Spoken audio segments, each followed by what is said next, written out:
সুধী দর্শক সবাইকে শুভেচ্ছা জানাচ্ছি। নিশ্চয়ই আপনারা অনেক অপেক্ষায় আছেন। গতকাল থেকে অনেকে আমার কাছে প্রশ্ন করেছেন যে কখন শুরু হবে, এবং আজকের এই দীর্ঘ অপেক্ষার পালা এইমাত্র শেষ হলো। আমি আপনাদের কাছে যেভাবে বলেছিলাম যে সম্প্রীতি ও সমৃদ্ধির এক অনন্য উদাহরণ আমাদের মাতৃভূমি বাংলাদেশ। বিশ্ব যখন বিভিন্ন সাম্প্রদায়িক ও সামাজিক অসহিষ্ণুতার প্রতিনিয়ত লড়াই করে যাচ্ছে অসহিষ্ণুতার সাথে, ঠিক তখন আমরা পৃথিবীর সবচেয়ে জনবসতিপূর্ণ দেশ হয়েও অসাধারণ শান্তির মাঝে বসবাস করছি। অভ্যন্তরীণ রাজনৈতিক অস্থিতিশীলতা ছাড়া আমাদের মাঝে আর তেমন কোনো সাম্প্রদায়িক অসহিষ্ণুতা গ্রাস করতে পারেনি এখনো পর্যন্ত। কিন্তু অতি সম্প্রতি যে যেন এক অপশক্তির চক্ষুশূল হতে চলেছে সাম্প্রদায়িক শান্তির এই দেশটিতে। প্রায় সকল ধর্মাবলম্বী মানুষ খুব স্বাভাবিক সামাজিক বন্ধনের সাথে বসবাস করছে বাংলাদেশ। হঠাৎ কেন আমাদের মাঝে বিশাল দেয়াল তৈরি হচ্ছে? ধর্মকে নিয়ে কেন বাড়াবাড়ি করা হচ্ছে? রাষ্ট্রীয় জীবন ব্যবস্থায় ধর্ম কি আসলেই আমাদের আধুনিক জীবনে অন্তরায় হয়ে দাঁড়াচ্ছে কিনা, সেটাও একটা দেখবার বিষয়। প্রগতিশীলতা ও বিজ্ঞানময় প্রতিযোগীশীল বিশ্বায়নের সাথে ধর্ম আসলে কতটুকু আমাদেরকে মুক্তি দিতে পারবে, এ নিয়ে অনেক প্রশ্ন উঠছে। সংবিধানে যার যার ধর্ম পালন করবার স্বাধীনতা সুযোগ থাকলেও কেন মুসলমান ধর্মের প্রতি বা মুসলমান ধর্মের অনুভূতির প্রতিও অনেক প্রশ্ন উঠছে আমাদের মাঝে, সেটা নিয়েও অনেক কথা উঠছে। সে কেন হচ্ছে এইসব অশান্তি, কাদের ইন্ধনে দেশে সাম্প্রদায়িকতাকে উস্কে দেওয়া হচ্ছে? আরও অনেক প্রশ্নের উদ্রেক জনমনে সঞ্চারিত হয়েছে সাম্প্রতিককালে। সকল প্রশ্নের উত্তর আজকে আমরা খুঁজে পাবো এই দুজন জ্ঞানী ও বুদ্ধিজীবী, যাদের অবস্থান সম্পূর্ণ দুই মেরুতে। চলুন পরিচয় করে দিচ্ছি। আপনারা এই দুজনকে ডেফিনেটলি চেনেন, জানেন। তারা দুজনই বিখ্যাত ব্যক্তিত্ব বাংলাদেশের। তারপর আমি বলছি যে আমার সাথে প্রথমে রয়েছেন প্রখ্যাত ব্যক্তিত্ব জনাব শাহরিয়ার কবির, মানবাধিকার কর্মী, লেখক এবং সাংবাদিক। এবং আপনারা অনেকে জানেন না হয়তো, তিনি প্রায় 70টি বই লিখেছেন বিভিন্ন বিষয়ের উপরে। একজন নামকরা লেখক বটে, আমি ওনার ব্যাপক ভক্ত। বিশেষ করে তাকে আমরা ঘাতক দালাল নির্মূল কমিটির অন্যতম রক্ষক হিসেবেও জানি। এরপরেই রয়েছেন প্রখ্যাত আলেম ও ইসলামিক চিন্তাবিদ, সম্মানিত পীর সাহেব জৈনপুরী, জনাব ডক্টর এনায়েতুল্লাহ আব্বাসী সাহেব। দর্শক, অনুষ্ঠানটি একযোগে প্রচারিত হচ্ছে দ্য পিপল ফেসবুক পেজ এবং ইউটিউব চ্যানেলে।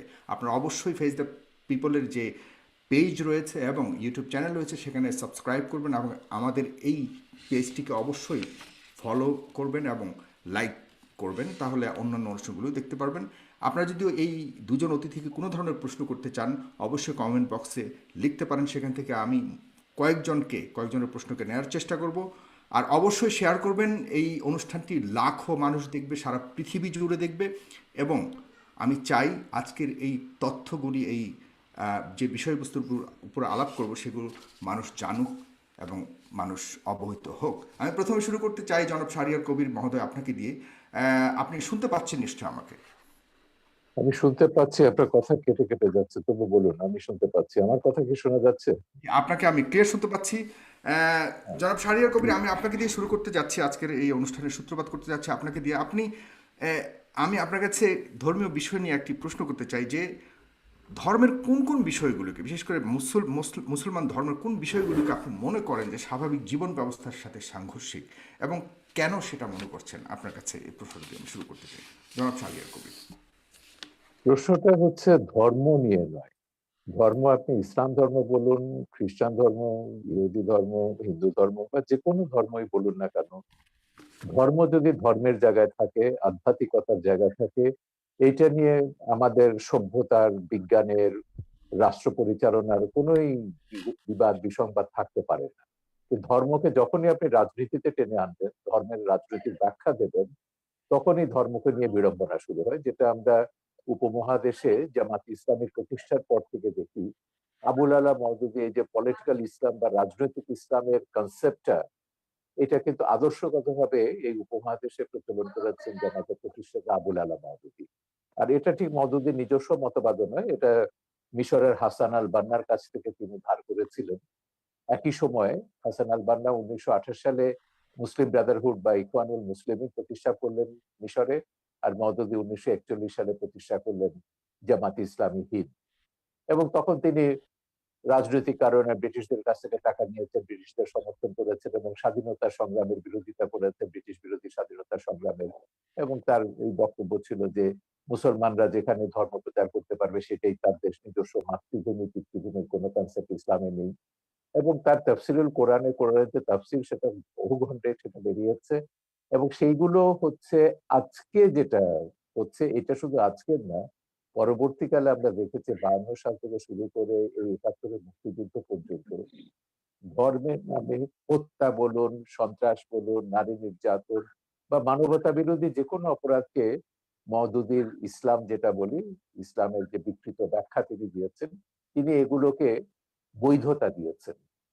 71-এ 30 লক্ষ গণহত্যাকে তিনি বলেছেন না, এরা সব হচ্ছে, যাদেরকে মারা হচ্ছে এরা সব কাফের।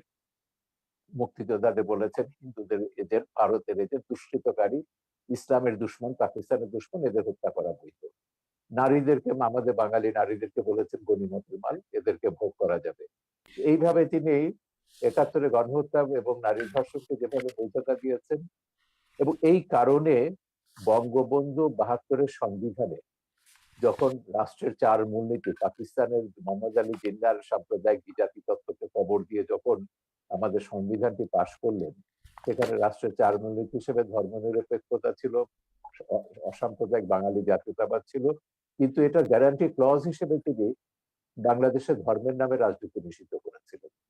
এবং তিনি ব্যাখ্যা দিয়ে বলেছিলেন যে পাকিস্তানের 24 বছরের শাসন, শোষণ, পীড়ন এগুলো সব ইসলামের দোহাই দিয়ে ধর্মের নামে এগুলো করা হয়েছে, 71-এ গণহত্যা এগুলো সবই ধর্মের নামে করা হয়েছে। তিনি বলেছেন ধর্ম অত্যন্ত পবিত্র বিষয়, ধর্মের নামে বাংলাদেশে যাতে আর কোনো এই ধরনের সন্ত্রাস, হত্যা, হিংসা, বিদ্বেষ, বিভাজন এটা না থাকে, সেজন্য ধর্মকে রাজনীতি থেকে এবং রাষ্ট্র থেকে পৃথক রাখতে হবে। এটাই ছিল বঙ্গবন্ধু ধর্মনিরপেক্ষতার বোধ। এবং কেন তিনি ধর্মের নামে রাজনীতি নিষিদ্ধ করেছে সেটা তিনি তার সেদিনের ভাষণে, 4 নভেম্বর 1972 সালে ভাষণে সেটা তিনি পরিষ্কার করেছিলেন সংবিধানটি গ্রহণ করবার সময়। এবং এটাও বলেছিলেন এই সংবিধান লেখা হচ্ছে 30 লক্ষ শহীদের রক্ত দিয়ে, এবং আমি চাই যে আগামী প্রজন্ম, পরবর্তী প্রজন্ম এই সংবিধানের মর্যাদা রক্ষা করবে, রাষ্ট্রের চালমনীতিকে রক্ষা করবে। কিন্তু দুর্ভাগ্যের বিষয় হলো যে বঙ্গবন্ধুকে নৃশংসভাবে হত্যা করা হলো 75-এ। কেন হত্যা করা? কারণ বঙ্গবন্ধুকে হত্যা না করলে ওই যে পাকিস্তানের সাম্প্রদায়িক মৌলবাদী রাজনীতি, তাকে বাংলাদেশে ফিরিয়ে আনা যেত না। বঙ্গবন্ধুকে হত্যা না করলে, তিনি যুদ্ধাপরাধীদের বিচার শুরু করেছিলেন, সেটা বন্ধ করা যেত না। বঙ্গবন্ধুকে হত্যা না করলে 71-এর পরাজয়ের প্রতিশোধ নেওয়া যেত না। সেই 71-এর পরাজিত শক্তি, সাম্প্রদায়িক মৌলবাদী অপশক্তি বঙ্গবন্ধুকে হত্যার জন্য দায়ী। এবং তারপরে আমরা দেখলাম সংবিধান থেকে মুক্তিযুদ্ধের ইতিহাস, চেতনা, অসাম্প্রদায়িক মূল্যবোধগুলো সব মুছে ফেলা হলো। এটা তথাকথিত ইসলামীকরণ বা পাকিস্তানিকরণ করা হলো আমাদের সমাজ এবং রাজনীতির। 75-এর পর থেকে এই ধারাটি চলছে। এবং আমাদের ইতিহাসের সবচেয়ে বড় দুর্ভাগ্য যে বেশিরভাগ সময় এই দেশটা শাসন করেছে পাকিস্তানপন্থী স্বাধীনতা বিরোধী মৌলবাদী সাম্প্রদায়িক অপশক্তি, প্রত্যক্ষ বা পরোক্ষভাবে। এবং সেই সময় আমরা দেখেছি আমাদের মুক্তিযুদ্ধের চেতনাকে নয়, ইতিহাস মুছে ফেলার চেষ্টা হয়েছে। জাতির জনকের অবমাননা তো বাদ দিন, মুক্তিযোদ্ধাদেরকে মুক্তিযোদ্ধা পরিচয় দিতে তারা লজ্জা পেত। রাজাকার আলবদররা সেখানে মন্ত্রী হচ্ছে, 30 লক্ষ শহীদের রক্ত ভেজা পতাকা তাদের গাড়িতে করে তারা দিয়ে ঘুরে বেরিয়েছে, এমন একটা অবস্থা তো ছিল। তো সেইখানে আমি মনে করি আমাদের যে আন্দোলনটা, শহীদ জননী জাহানারা ইমামের নেতৃত্বে যে আন্দোলনটা আমরা শুরু করেছিলাম, একটা তো ছিল যুদ্ধাপরাধীদের বিচার, মূল দাবিটা ছিল বঙ্গবন্ধুর সংবিধানকে, মুক্তিযুদ্ধের চেতনার অসাম্প্রদায়িক কল্যাণ রাষ্ট্র গঠনের যে দিক নির্দেশনা, সেই সংবিধানকে ফিরিয়ে আনা এবং সেইভাবে আমাদের রাষ্ট্র পরিচালনা করা। সমাজ এবং রাষ্ট্রের সবকিছু, শিক্ষানীতি, সংস্কৃতি নীতি, নারী নীতি, পররাষ্ট্র নীতি, রাষ্ট্রের সমস্ত নীতি এগুলো পরিচালিত হবে সেই মুক্তিযুদ্ধের চেতনার আলোকে, যে দিক নির্দেশনা বঙ্গবন্ধু সংবিধানে দিয়েছে। কিন্তু দুর্ভাগ্যের বিষয় সেখানে আমরা এখনো পৌঁছতে পারিনি। এখনো ধর্মের নামে রাজনীতি চলছে এবং এখনো সেই জামাত ইসলামী, সেই ওহাবি সালাফিরা তাদের যে প্রতিহিংসা, যেটা প্রতিহিংসার রাজনীতি বলুন কিংবা তথাকথিত জিহাদের রাজনীতি, উন্মাদনার রাজনীতি, হিংসার রাজনীতি, এটা তো করেই যাচ্ছে। বিচ্ছিন্ন কোনো ঘটনা এটা না। বাংলাদেশে আপনি আমাদের বর্তমান বর্তমান যে চলমান আলেম সমাজের যে দৃষ্টিভঙ্গি, সেটাকে আপনি কিভাবে বিচার করছেন? এক কথা যদি বলেন তাহলে এরপরে আমি যাচ্ছি। আমি আমি এদেরকে মোটেই আলেম সমাজ বলবো না। এরা হচ্ছে ইসলামের নামে তারা রাজনীতি করছে। এরাই হচ্ছে সেই 71-এর ঘাতক দালা যুদ্ধাপরাধীদের রাজনৈতিক, আদর্শিক এবং সামরিক উত্তরসূরি। সেই রাজনীতিটা এখন এখন করছে, বাংলাদেশকে মোল্লা ওমরের আফগানিস্তান বানাতে চাইছে। এর সঙ্গে এখানে আব্বাসী সাহেব আছেন, তিনি বলবেন, কারণ তিনি তো তার পিতা অত্যন্ত শ্রদ্ধেয় একজন, সে হিসেবে পীর হিসেবে আমরা তাকে সম্মান করি। আমাদের দেশে সুফিরা ইসলাম প্রচার করেছেন, পীররা এখানে আব্বাসী সাহেবের জোনপুরের হুজুরের মতন এরাও ইসলাম প্রচার করেছেন, এরা শান্তির ইসলাম প্রচার করেছেন, এরা কখনো ইসলামকে রাজনীতির সঙ্গে যুক্ত করেনি। আমি হযরত জালালউদ্দিন রুমির উপর দুটো ডকুমেন্টারি ছবি বানিয়েছি, যে জালালউদ্দিন রুমির মুরিদ হচ্ছেন আমাদের হযরত শাহজালাল। তো এরা তো ইসলাম সারা পৃথিবীতে, এই ওহাবিরা ইসলাম প্রচার করে, বরং ওহাবিরা কি করেছে, ইসলামকে একটা সন্ত্রাসের ধর্ম হিসেবে পশ্চিমে চিত্রিত করেছে। ইসলাম ব্যাশিং যেটা আছে পশ্চিমে আপনারা দেখছেন, এটা তো জন্য দায়ী হচ্ছে ওহাবি, সালাফি, এরা এই মহদুদিবাদী বাংলাদেশে যারা তারা। সুতরাং এরা যেটা করছে এটার সঙ্গে ইসলামের ধর্মের লেশমাত্র সম্পর্ক নেই। এটা হচ্ছে শেখ হাসিনা সরকারকে ক্ষমতা থেকে উচ্ছেদ করে এখানে মোল্লা ওমরের আফগানিস্তান বা জিয়াউল হকের পাকিস্তান বানাতে হবে।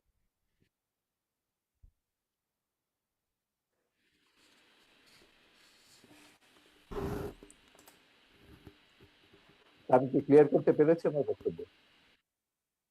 আপনি শুনতে পাচ্ছেন? যে না, আমার এখান থেকে একটু সমস্যা হচ্ছে, আনস্টেবল দেখাচ্ছে আমার কানেকশনটা। আমি শুনতে পাচ্ছি, আমাকেই শুনতে পাচ্ছেন কিনা ক্লিয়ারলি? আমি আপনাকে খুব পরিষ্কার শুনতে পাচ্ছি।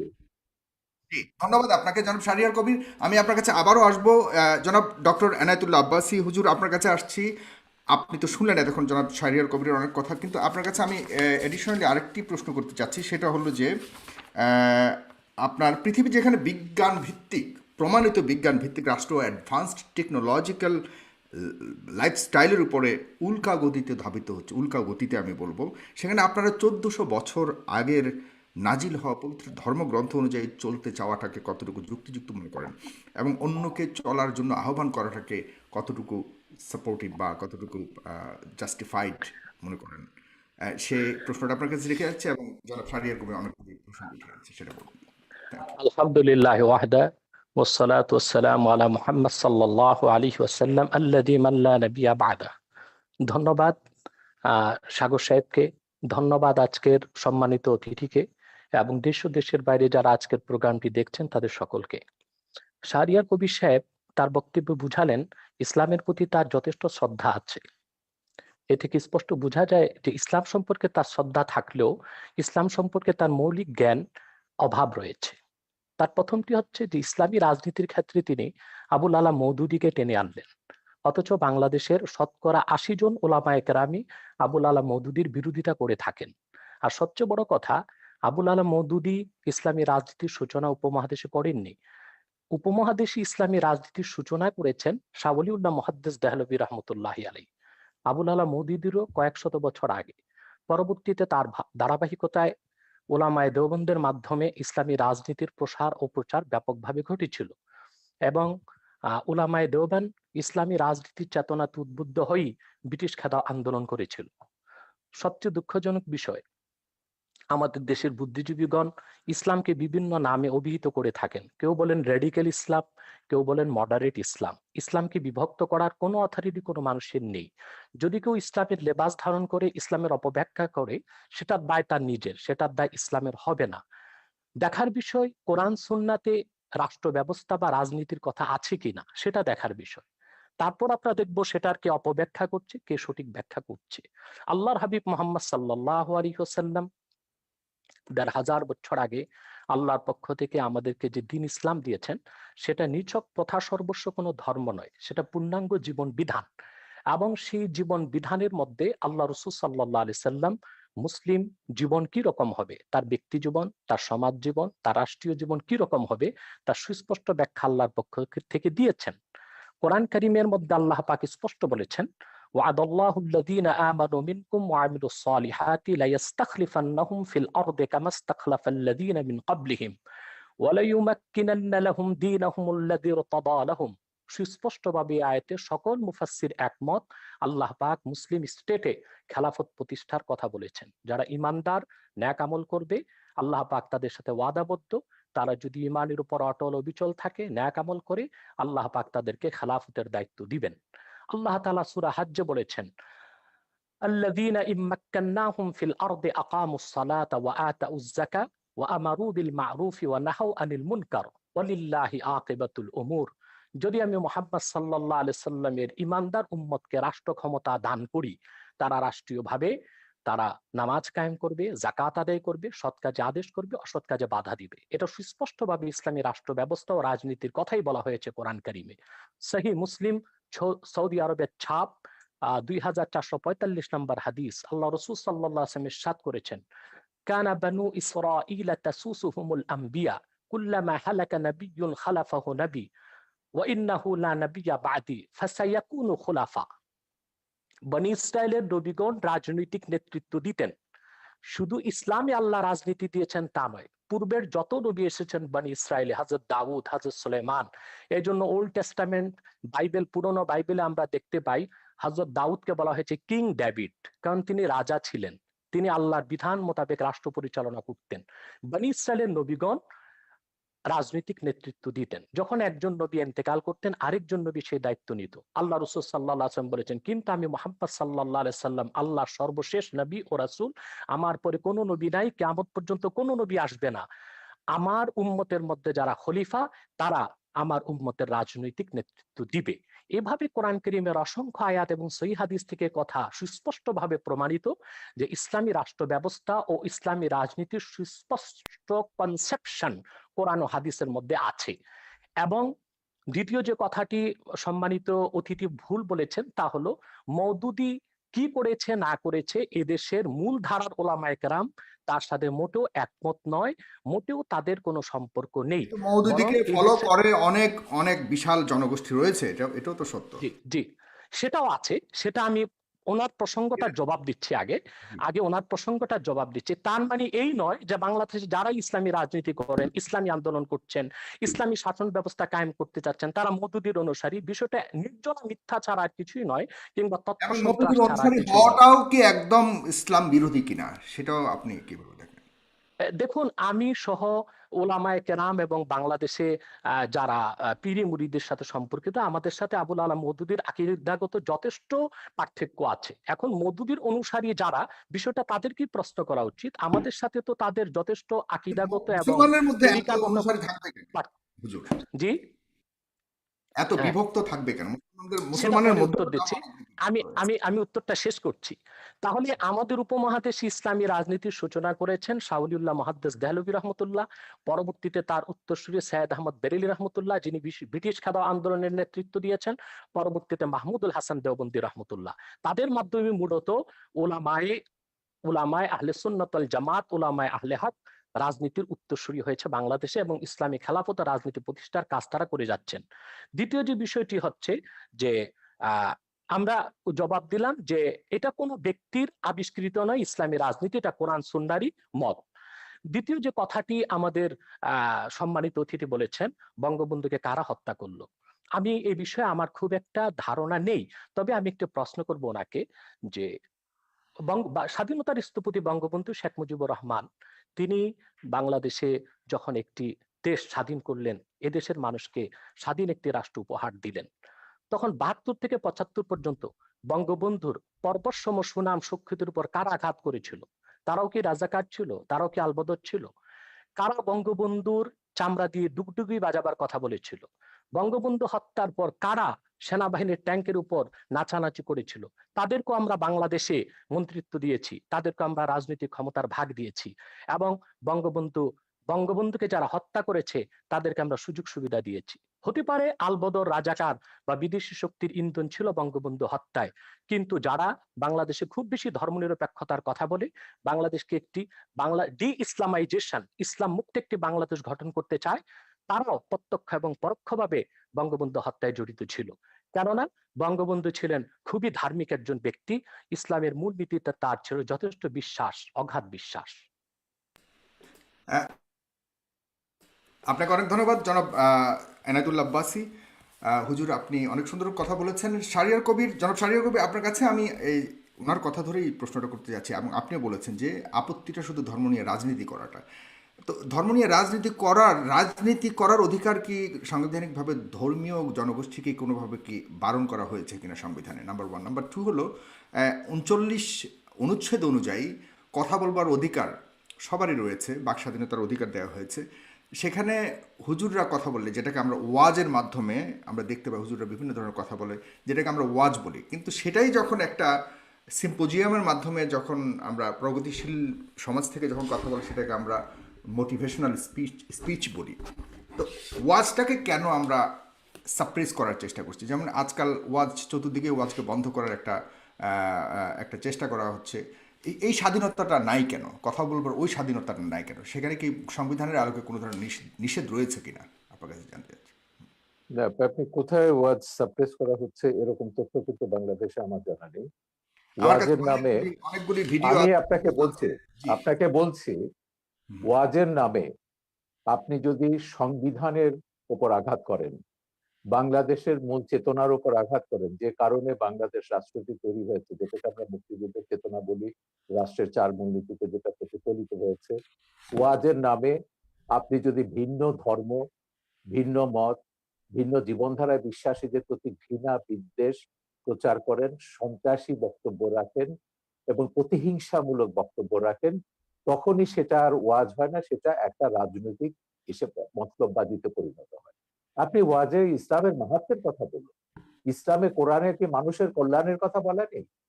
আপনি যখন মসজিদে, এই যে কদিন আগে আমাদের ইয়েতে একটা ওয়েবিনারে 16 ডিসেম্বরে একজন মন্ত্রী এসেছিলেন এবং তিনি বললেন যে তিনি মসজিদে আপত্তি করেছেন যে খুতবাতে বলছে মুসলিম উম্মার জন্য প্রার্থনা করতে হবে। তো মন্ত্রী বলছেন, তো বলে যে শুধু মুসলিম উম্মা কেন, আল্লাহ তো সারা সমগ্র বিশ্বের জন্য, তিনি তো সমগ্র মানব জাতিকে সৃষ্টি করেছেন, আমরা কেন সমগ্র মানব জাতির জন্য আমরা মোনাজাত করব না বা কল্যাণ কামনা করব?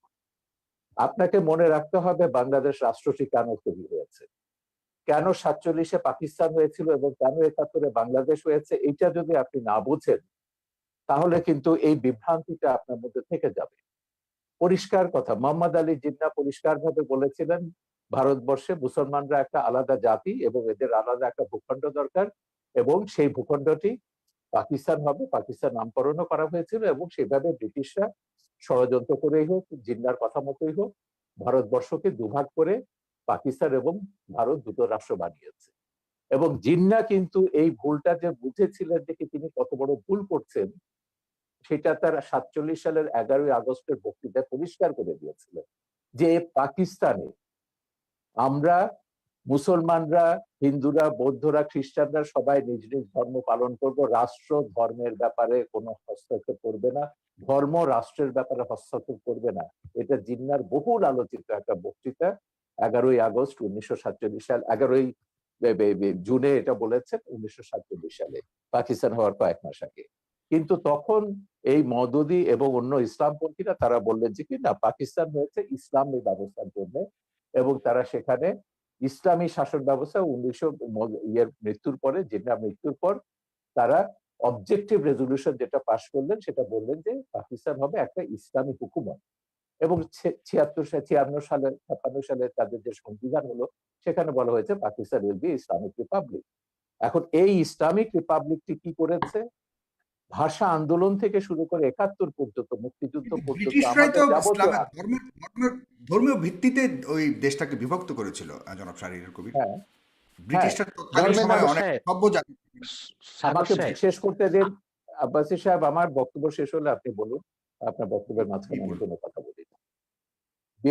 ব্যাপারটা হচ্ছে যে ব্রিটিশরাই করুক, জিন্নাহর পলিসি অনুযায়ী হোক, ব্রিটিশদের মতবাদের জন্য হোক, ভারত বিখণ্ডিত হয়েছে ধর্মের নামে, যে হিন্দুরা আলাদা একটা ধর্ম, এবং ইসলাম ব্রিটিশরা, আলাদা আমি একটা সরি, ধর্ম। আমি জাস্ট আপনাকে সাপ্লিমেন্ট করছি, আপনি আপনি অবশ্যই বলবেন। আমি জাস্ট আপনাকে, শুধুমাত্র ভারত বিভক্ত নয়, ব্রিটিশরা আরো অন্যান্য যতগুলি রাষ্ট্র রয়েছে বহু পৃথিবীর, দেশ তারা তাদের যখন, সমস্ত কলোনি হ্যাঁ, বিভক্ত করেছে ধর্মীয় তাদের আলোকেই কিন্তু মতলবে। বিভক্ত করেছে।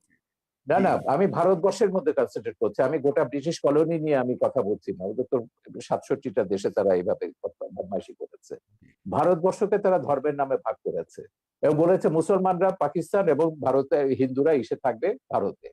তখন কিন্তু মুসলিম জাতীয়তাবাদী নেতারা আবুল কালাম আজাদ থেকে শুরু করে বদরুদ্দিন তায়েবজি এবং এরা অনেকে আপত্তি করেছেন, ওনারা বলছেন এটা একটা অ্যাবসার্ড আইডিয়া।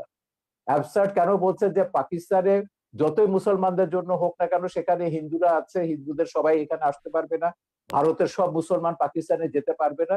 এবং সেই বাস্তবতাটা আমরা দেখেছি, 10 লাখ মানুষকে হত্যা করা হলো বা প্রাণ বলি দেওয়া হলো, কিন্তু বিভক্ত হলো, এখানেও হিন্দু খ্রিস্টান বৌদ্ধ রয়ে গেছে, ভারতও এখন তো দ্বিতীয় বৃহত্তম সংখ্যক মুসলিমের আবাস হচ্ছে ভারত।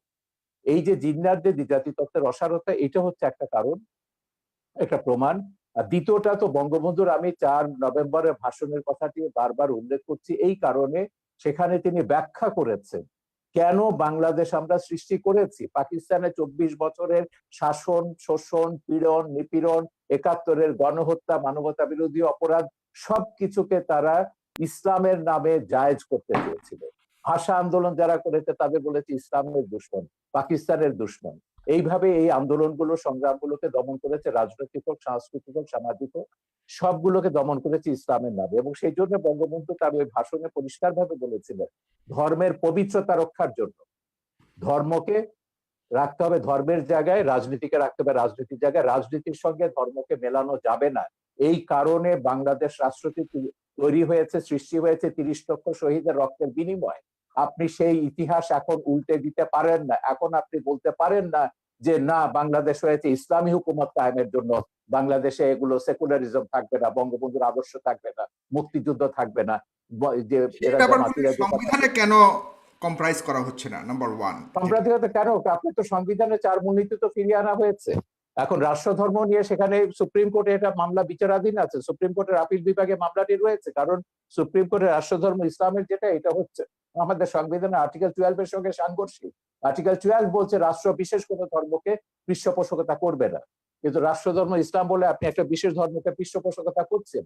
এটা বাংলাদেশের সংবিধান বিরোধী। যতক্ষণ পর্যন্ত আপনি খিলাফত না কায়েম করে এই সংবিধানটি পুরোপুরি বাতিল করে দেবেন, ততক্ষণ পর্যন্ত বাংলাদেশে থাকতে হলে বাংলাদেশের সংবিধান মেনে আপনাকে থাকতে হবে এবং সংবিধানের মর্যাদা রক্ষা করতে হবে।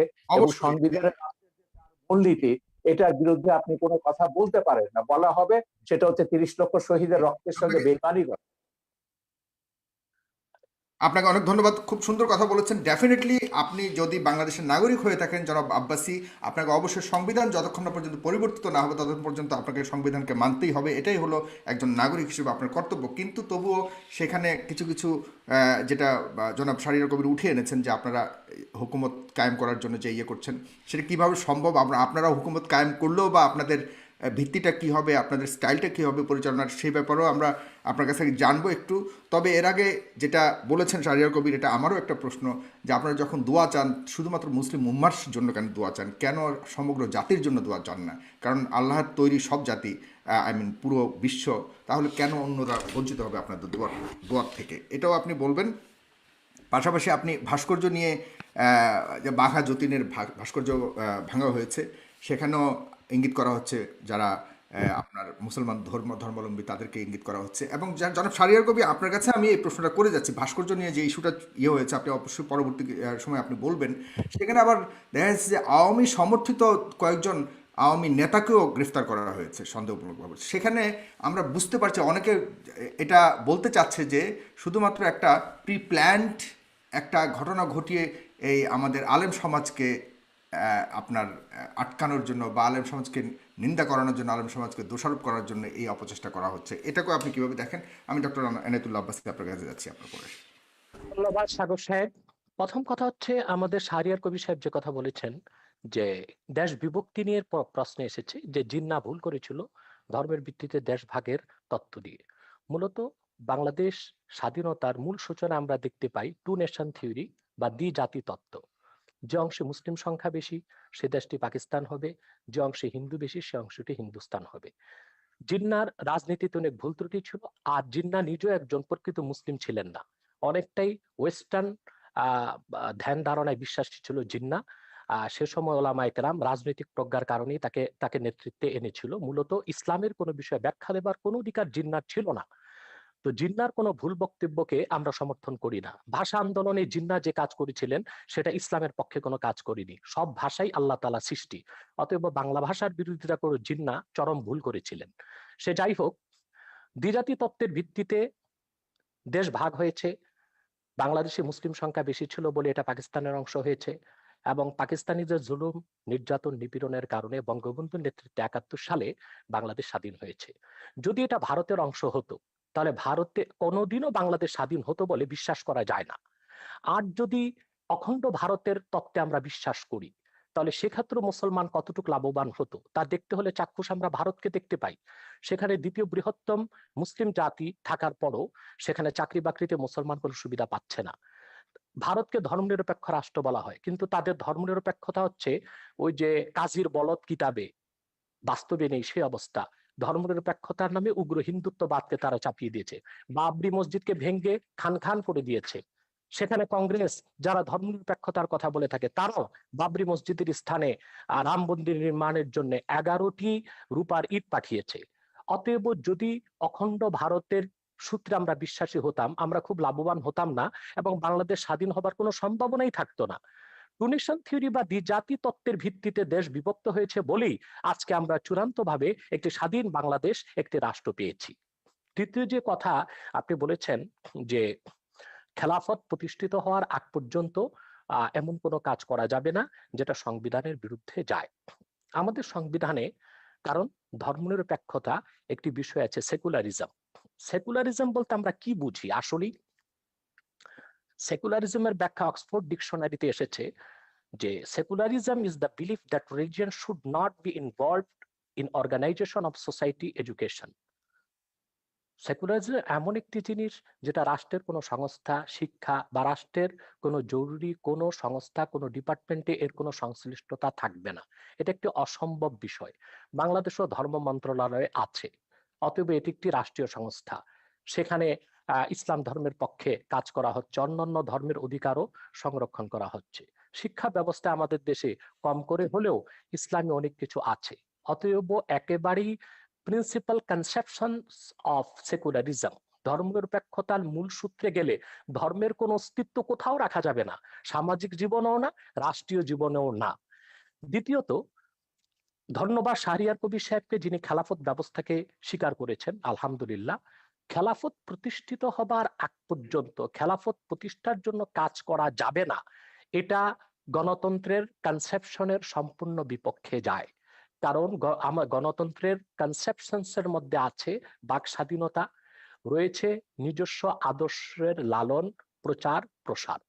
অতএব প্রতিটি মুসলমান ইসলামের মৌলিক নীতিতে বিশ্বাসী, তারা ইসলামী রাষ্ট্র ব্যবস্থা খেলাফতকে বিশ্বাস করে। অতএব তার প্রচার ও প্রসারের জন্য তারা আন্দোলন করতে পারে, রাজনীতি করতে পারে, ওয়াজ মাহফিলের মধ্যে তারা কোরআন সুন্নাহ ভিত্তিক ইসলামী রাষ্ট্র ব্যবস্থার কথা তুলে ধরতে পারেন। এটা প্রতিটি মুসলিমের গণতান্ত্রিক অধিকার। দ্বিতীয়ত, যারা ধর্মের দোহাই দিয়ে নারী নির্যাতন করেছে, নিপীড়ন করেছে স্বাধীনতা যুদ্ধের আগে, তাদের সাথে ইসলামের কোনো সম্পর্ক নেই। এইরকম ব্যক্তি যাদের সাথে ইসলামের সম্পর্ক নেই, ইসলামের পরিচয় দেয়, তাদেরকে ইসলাম একটি পারিভাষিক নাম দিয়েছে মোনাফেক। এবং মোনাফিকের ব্যাপার আল্লাহ তাআলা বলেছেন, ইন্নাল মুনাফিকিনা ফিদ দারকিল আসফালি মিনান নার। মোনাফিকরা জাহান্নামের সর্বনিকৃষ্ট স্তরে থাকবে। যাদের সাথে ইসলামের কোনো সম্পর্ক নেই কিন্তু ইসলামের পরিচয় দিচ্ছে, তারা মোনাফিক, তাদের দায় ইসলাম গ্রহণ করবে না। কিন্তু বড় দুঃখজনক, বঙ্গবন্ধু যে স্বপ্ন নিয়ে দেশ স্বাধীন করেছে, যে দেশটিতে নির্যাতন থাকবে না, নিপীড়ন থাকবে না, দুর্নীতি থাকবে না, সন্ত্রাস থাকবে না, সংখ্যালঘুদের উপর আঘাত করা হবে না, স্বাধীনতার পরে সে বাংলাদেশে আমরা দেখতে পেয়েছি অসংখ্য আহ আহ ধর্ষণ হচ্ছে। বাংলাদেশে এখন গণধর্ষণে পরিণত হয়ে গিয়েছে ধর্ষণ। তারপরে যারা বৈপ্লবিক সমাজতন্ত্রে বিশ্বাসী মাওবাদী, তারা বাংলাদেশে তাদের বৈপ্লবিক সমাজতন্ত্র প্রতিষ্ঠা করতে যে কত মানুষকে হত্যা করেছে সর্বহারা সমাজতান্ত্রিকরা, তার কোনো হিসাব মনে হয় গোয়েন্দা সংস্থার কাছেও নেই। সেটার দায়িত্ব সমাজতন্ত্রকে দেওয়া হয় না, সেটার দায়িত্ব গণতন্ত্রকে দেওয়া হয় না, সেটার দায়িত্ব সেকুলারিজমকে দেওয়া হয় না।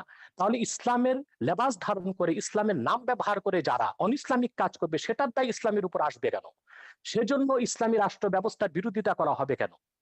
তৃতীয় যে বিষয়টি সম্মানিত অতিথি শাহরিয়ার কবির সাহেব বলেছেন যে সংবিধানের বিরোধিতা করা যাবে না। জনগণের জন্য সংবিধান, সংবিধানের জন্য তো জনগণ নয়। জনগণের স্বার্থে বৃহৎ জনগোষ্ঠীর মতামতের ভিত্তিতে সংবিধান পরিবর্তন হতে পারে। যেমন আমাদের সংবিধানের মধ্যে মৌলিক অধিকার ৩য় ভাগের মধ্যে একটি কথা লেখা আছে, রাষ্ট্র ও গণজীবনের সর্বস্তরে নারী পুরুষের সমান অধিকার লাভ করবে।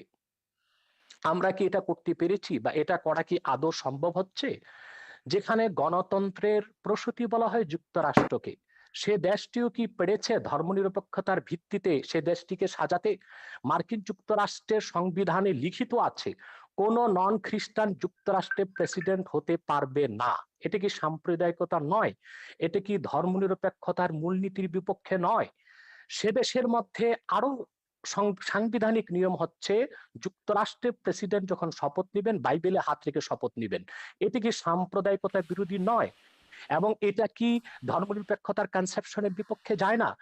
ধর্মনিরপেক্ষতার যে তত্ত্ব পৃথিবীব্যাপী ছড়ানো হয়েছে তার একমাত্র উদ্দেশ্য হচ্ছে ইসলামের রাজনৈতিক উত্থানকে ঠেকানো, যা আমরা দেখতে পাই। পূর্বের একটি ভার্চুয়াল কনফারেন্সে আমি বলেছিলাম ডক্টর হ্যান্টিংটনের দ্য ক্ল্যাশ অফ সিভিলাইজেশনে যে কথাটি স্পষ্ট হয়ে গিয়েছে। সে সেখানে লিখেছে 57টি মুসলিম রাষ্ট্রের রাজনৈতিক ইসলামী রাজনীতির উত্থানকে ঠেকাতে হলে জি ধর্মনিরপেক্ষতাকে চাপিয়ে দিতে হবে। জি,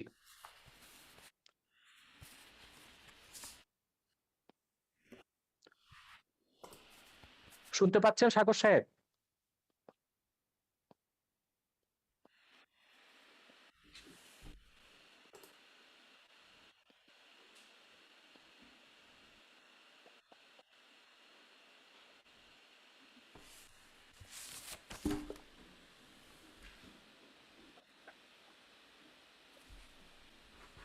জি, আমার কথা কি শুনতে পাচ্ছেন? আমার মাঝে মধ্যে একটু সমস্যা হচ্ছে শুনতে এখানে মনে পাচ্ছি, হচ্ছে। শুনতে পাচ্ছি। আরেকটি বিষয় আমি স্পষ্ট করে দিচ্ছি জি, যে আমি আহ, আমি ধ- আমি আপনার যে কাছে জি, আমি একটু শেষ করি। ধর্মনিরপেক্ষতার মূল ভিত্তিতে জি, কোনো মুসলমান বিশ্বাস করতে পারে না, কারণ ধর্মনিরপেক্ষতার তিনটি সংজ্ঞা আমরা পেতে পারি। একটি হচ্ছে ধর্মহীনতা, আরেকটি হচ্ছে ইহজাগতিক। ইহজাগতিক অর্থাৎ ধর্মনিরপেক্ষতায় বিশ্বাসীর সকল ধ্যান ধারণা চিন্তা চেতনা হবে ইহজাগতিক, বস্তুবাদী, ভোগবাদী। তৃতীয় হচ্ছে ধর্মনিরপেক্ষতার রাষ্ট্রের সকল ধর্মের সমান অধিকার। আমার দৃষ্টিতে খেলাফত প্রতিষ্ঠিত হলেই অন্য সকল ধর্মের লোক তার ধর্মীয় অধিকার পূর্ণ মাত্রায় ভোগ করতে পারবে। আমরা ভারতের দিকে দেখতে পাই মুসলমান সেখানে ধর্ম কি মুসলমান কোনো আমাদের অধিকার পাচ্ছে না। জি, জি, মুসলমান ধর্মকে আপনার কাছে প্রশ্নটি রেখে যাচ্ছি, এরপর আমি শাহরিয়ার কবির সাহেবের সাথে যাচ্ছি। আপনার কাছে প্রশ্নটা রেখে যাচ্ছি যে মানুষের স্বাধীনতা, বাক স্বাধীনতার কথা বলা হয়েছে, কিন্তু মানুষের ধর্ম চয়েসের স্বাধীনতাটা রয়েছে কিনা, বাই চয়েস। আমরা তো বাই বর্ন মুসলমান, কিন্তু অনেক প্রশ্ন উঠছে সে প্রগতিশীল সমাজ থেকেও বা ইয়ে থেকে, যে বাই চয়েস কোনো ধরনের যখন ধর্ম পরিবর্তন বা গ্রহণ করা হয়, সেক্ষেত্রে আপনাদের অবস্থানটা কোথায়? আপনারা কিছু কিছু ক্ষেত্রে কঠোর হয়ে যান, বা সেখানেও বা মানুষের স্বাধীনতা বাই চয়েস ধর্ম পরিবর্তন করার স্বাধীনতা কতটুকু রয়েছে আমাদের দেশের মতো দেশে, সেখানে আপনি এটাকে কিভাবে দেখেন ইসলামিক আলোকে? জনাব শাহরিয়ার কবির, আপনি বলবেন দয়া করে। না, যেটা বলছেন উনি ধর্মনিরপেক্ষতা নিয়ে, হ্যাঁ, ধর্মনিরপেক্ষতার অনেকগুলো সংজ্ঞা আছে। আমি আপনাকে শুরু থেকে বারবার বলছি যে আজকে যে বিতর্কটা তুলেছেন, এটা বাংলাদেশের সংবিধান বুঝতে গেলে আপনাকে বঙ্গবন্ধুর 4 নভেম্বরের 72 সালে 4 নভেম্বরে গণপরিষদে যে ভাষণটি দিয়েছেন, যেখানে তিনি ব্যাখ্যা করেছেন 4 মূলনীতিকে, এবং সেইটা আপনাকে পড়তে হবে। সেটা না পড়ে অক্সফোর্ড ডিকশনারিতে কি বলেছে, কোন ডিকশনারিতে কি বলেছে, এটা দিয়ে বুঝবে না। বঙ্গবন্ধু ধর্মনিরপেক্ষতা বলতে কি বুঝিয়েছে বাংলাদেশের প্রেক্ষিতে, সেটা আপনাকে বুঝতে হবে। প্রথমত, আমি এটা আমার বহু লেখাতে বলেছি, আমার অন্তত 1 ডজনের উপর বই আছে সংবিধান এবং এগুলো নিয়ে, বঙ্গবন্ধুর রাজনৈতিক দর্শন নিয়ে। আমি সেখানে পরিষ্কার বলেছি বাংলাদেশের এই যে সংবিধানের 4 মূলনীতির মধ্যে 3টে মূলনীতির ব্যাপারে বঙ্গবন্ধু নতুন সংজ্ঞা দিয়েছে। বঙ্গবন্ধুর গণতন্ত্রের সংজ্ঞা এটা কিন্তু আব্রাহাম লিঙ্কনের সেই গণতন্ত্রের সংজ্ঞা নয়, state by the people, for the people, of the people, এটা নয়। বঙ্গবন্ধু পরিষ্কারভাবে বলেছেন, আমি শোষিতের গণতন্ত্র কায়েম করতে চাই। শোষিতের গণতন্ত্র বলে পশ্চিমের গণতন্ত্রে আপনি কোনো সংজ্ঞা পাবেন না। এটা পশ্চিমের গণতন্ত্র নয়, এটা হচ্ছে বাংলাদেশের গণতন্ত্র, যে গণতন্ত্রের স্বপ্ন বঙ্গবন্ধু তার বিভিন্ন রচনাবলিতে লিখেছেন। বাংলাদেশ হওয়ার বহু আগে থেকে, 52 সাল থেকে তিনি তার বিভিন্ন ভাষণে বলেছেন। একইভাবে সমাজতন্ত্র তিনি সম্পর্কেও একই কথা বলেছেন, আমি কমিউনিস্ট নই, আমি সমাজতন্ত্রে বিশ্বাস করি। আব্বাসী সাহেব যথার্থভাবে বলেছেন, বঙ্গবন্ধু ব্যক্তিগত জীবনে অত্যন্ত ধর্মপরায়ণ একজন মানুষ ছিলেন। তার আত্মজীবনীতেও আছে, সেটা কারাগারে রোজ নাম করতে হতো, 5 ওয়াক্ত নামাজ পড়তেন এবং ইসলামের বিধিবিধান সবকিছু তিনি মেনে চলতেন। তৃতীয়ত যেটা হচ্ছে, সমাজতন্ত্রের ব্যাপারে তিনি পরিষ্কার বলেছেন, না, ধর্মনিরপেক্ষতা, বিশেষ করে ধর্মনিরপেক্ষতার ব্যাপারে আমার ছবিতে, পোর্ট্রেট অফ জিহাদ ছবিতে আবুল আলা মওদুদির পুত্র হায়দার ফারুক মওদুদি, তাকে পাকিস্তানের সবাই একজন বিশিষ্ট ইসলামিক চিন্তাবিদ হিসেবে জানেন, এবং মওদুদির আদর্শের রাজনীতির তিনি কট্টর সমালোচক। তো তিনি তার পিতাকে একদম মোনাফেকি বলেছেন আমার ছবিতে, এবং কতগুলো উদাহরণ দিয়ে বলেছেন যে আমার পিতা সবাইকে বলতে তাকে মাদ্রাসায় পড়ো, তার 9 ছেলে মেয়েকে তিনি ইংলিশ মিডিয়াম স্কুলে পড়িয়েছেন। তো এবং তিনি রাজনীতিটাকে সবসময় বাড়িতে ঢোকার আগে বাইরে রেখে আসতেন, যেমন করে ড্রাগ পেডলাররা যেমন করে। এই মওদুদির পুত্র হায়দার ফারুক মওদুদি আমাদের এখানে এসেছিলেন, খুবই লিবারেল একজন ইসলামিক স্কলার। আমাদের সম্মেলনে তিনি পরিষ্কারভাবে বলেছিলেন, জামাত ইসলামীর সমালোচনা করতে গিয়ে তিনি যেটা বলেছেন যে ধর্মনিরপেক্ষতাকে আমাদের দেশে, বিশেষ করে মুসলমান প্রধান দেশে, বিকৃতভাবে এটাকে ব্যাখ্যা করা হচ্ছে বা সংজ্ঞা নির্ধারণ করা হচ্ছে। যেমন আরবিতে ধর্মনিরপেক্ষতা, আপনি গুগল খুলে দেখুন, ধর্মনিরপেক্ষতার আরবি শব্দ হচ্ছে দুনিয়াই, যেটা যথার্থভাবে আব্বাসী সাহেব বলেছেন ইহজাগতিকতা। এবং ফ্রান্সে আপনি দেখুন ধর্মনিরপেক্ষতা অনেকটা হচ্ছে নাস্তিকতা সমার্থক, কারণ সেখানে বলছে ফ্রান্সে কোনো পাবলিক প্লেসে রিলিজিয়াস কোনো সাইন থাকতে পারবে না, যেমন সেটা খ্রিস্টান প্রধান দেশ, কিন্তু আপনি ক্রস কোনো স্কুলে, পাবলিক স্কুলে ক্রস ঝোলাতে পারবে না, সেটা তাদের কনস্টিটিউশনের বিরুদ্ধে যায়। উর্দু ডিকশনারিতে আরো এক্সট্রিম ভাবে করা হয়েছে। বাবাই উর্দু যখন উর্দু ডিকশনারিতে সেকুলারিজম উর্দু করেছেন লাদিনী, লাদিনী অর্থ হচ্ছে ধর্মহীনতা। সুতরাং ধর্মনিরপেক্ষতার বিভিন্ন ব্যাখ্যা পশ্চিমে আছে এবং অ্যারাবিক ওয়ার্ডে আছে, উর্দুতে আছে, উর্দু ভাষায় আছে, ফার্সি ভাষাতে আছে, কিন্তু বঙ্গবন্ধু ধর্মনিরপেক্ষতার একটা নতুন সংজ্ঞা দিয়েছেন, যেটা নিয়ে তখন বাম বুদ্ধিজীবীরা সমালোচনাও করেছিলেন, সিরাজুল ইসলাম তৈয়ব, বদরুদ্দীন উমরেরা। তারা বলেছিলেন সেকুলারিজমের বাংলা হবে ইহজাগতিকতা, বঙ্গবন্ধু ভুলভাবে এটা ধর্মনিরপেক্ষতা করেছেন। আমার জবাব হচ্ছে বঙ্গবন্ধু জেনে বুঝে সেকুলারিজমের বাংলা ধর্মনিরপেক্ষতা করেছেন, কারণ বঙ্গবন্ধু ওই ইহজাগতিকতায় বিশ্বাস করেন না যেটা কমিউনিস্ট বা নাস্তিকরা যেটা করে। বঙ্গবন্ধু কমিউনিস্টও ছিলেন না, তিনি নাস্তিকও ছিলেন না, তিনি পুরোপুরি আস্তিক ছিলেন। ধর্ম তিনি বিশ্বাস করতেন, তিনি তার কন্যা সবাই ধর্মে বিশ্বাস করেন, কিন্তু ধর্মকে রাজনীতি থেকে পৃথক রাখতে হবে, এইটা ভাষণে তিনি পরিষ্কারভাবে উল্লেখ করেছেন এবং 72-এর সংবিধানে সেটা রাখা হয়েছে। বঙ্গবন্ধুকে হত্যার পর এগুলো সংবিধানের, আমি বললাম যে পাকিস্তানিকরণগুলো হয়েছে বঙ্গবন্ধুকে হত্যার পরে, তার আগে নয়। এখন তার কন্যা ফিরে আসার পর 4 মূলনীতি ফিরে এসছে, কিন্তু 4 মূলনীতির ব্যাপারে বলা হচ্ছে, আমি গোটা সংবিধানের সমালোচনার কথা কখনো বলিনি। আমি বলেছি সংবিধানে রাষ্ট্রের 4 মূলনীতির বিরুদ্ধে কোনো কাজ করা যাবে না, কারণ এটা সংবিধান বলে দিচ্ছে। 4 মূলনীতির পরিপন্থী কোনো আইন কোথাও কিছু থাকতে পারবে না। আমাদের এখনো শরিয়া আইন নয়, এখানে সেকুলার আইন দিয়ে রাষ্ট্র ব্যবস্থা পরিচালিত হয়, যদিও জামাত, হেফাজত, খেলাফত এরা সবাই শরিয়া আইন কায়েম করবার কথা বলছে, ব্লাসফেমি আইন কায়েম করার কথা বলছে, এবং ভিন্ন মত, ভিন্ন ধর্মের সবার বিরুদ্ধে তারা বিষোদ্গার করতে দেখি এরা সহ্য করা হবে না, থাকবে না। ওয়াজগুলো শুনলে আপনি বুঝবেন। আমার কথা খুব পরিষ্কার যে ধর্ম একটা আধ্যাত্মিক ব্যাপার। আপনি যখনই বলবেন যে কি ধর্ম এটা রাজনৈতিক ব্যাপার, তখনই বিভেদ আসবে। উদাহরণ দিয়ে বলি আপনাকে, এটা আপনাকে একটু বুঝতে হবে। 52 সালে যখন পাকিস্তানে কাদিয়ানি দাঙ্গা হলো, মওদুদির নির্দেশে কাদিয়ানি মাসালা যখন লিখলেন, প্রচুর কাদিয়ানিকে সেখানে হত্যা করা হলো। বলা হলো কাদিয়ানিরা মুসলমান নয়, এদেরকে হত্যা করতে হবে। এবং সে কাদিয়ানি দাঙ্গার পরে লাহোরে পাকিস্তানে একটা সামরিক আদালত, একটা কমিশন গঠন করেছিল। প্রথমে আদালত করা হয়েছিল, পরে কমিশন হয়েছে, জাস্টিস মুনির কমিশন এটার নাম ছিল। জাস্টিস মুনিরের নেতৃত্বে একটা কমিশন করা হয়েছিল। এই কমিশন পাকিস্তানের 15 জন ইসলামিক স্কলারকে এবং ধর্মীয় রাজনৈতিক দলের নেতাকে, যেসব ধর্মভিত্তিক রাজনৈতিক দল আছে, জামাত ইসলামী এবং নেজামি ইসলামী তখন ছিল, এদেরকে ডেকেছিলেন এবং তারা কতগুলো প্রশ্ন করেছিলেন। এই মুনির কমিশনের রিপোর্টটা আমি মনে করি একটা যুগান্তকারী বক্তব্য, যেটা হচ্ছে কেন একটা রাষ্ট্র ধর্মের ভিত্তিতে হতে পারে না। সেখানে মুনির কমিশন 4টা প্রশ্ন করেছিল প্রধান ইস্যুতে। একটা হচ্ছে ইসলাম কাকে বলে, মুসলমান কাকে বলে, এবং সেইখানে তারা বলছেন যে 15 জনের মধ্যে 15 জন 15টা ব্যাখ্যা দিয়েছেন ইসলাম এবং মুসলমানের। তারপর কতগুলো প্রশ্ন তারা করছেন, যেমন জামাত ইসলামীকে বলেছেন যে আচ্ছা আপনারা তো ইসলামী হুকুমতে বিশ্বাস করেন, কারণ দেশের অধিকাংশ মানুষ হচ্ছে মুসলমান, তাদের অনুযায়ী শরিয়া আইন অনুযায়ী চলবে। তো ভারতের সংখ্যাগরিষ্ঠ মানুষ তো হচ্ছে হিন্দু, তারা যদি এখন মনুর রাজত্বে বিশ্বাস করে, মনুর সংবিধানে বিশ্বাস করে, হিন্দু আইনে ভারত চলবে, আপনি কি সেটা মেনে নেবেন? তিনি বললেন যে ওটা ভারতের ব্যাপার, আমাদের ওখানে কিছু বলার।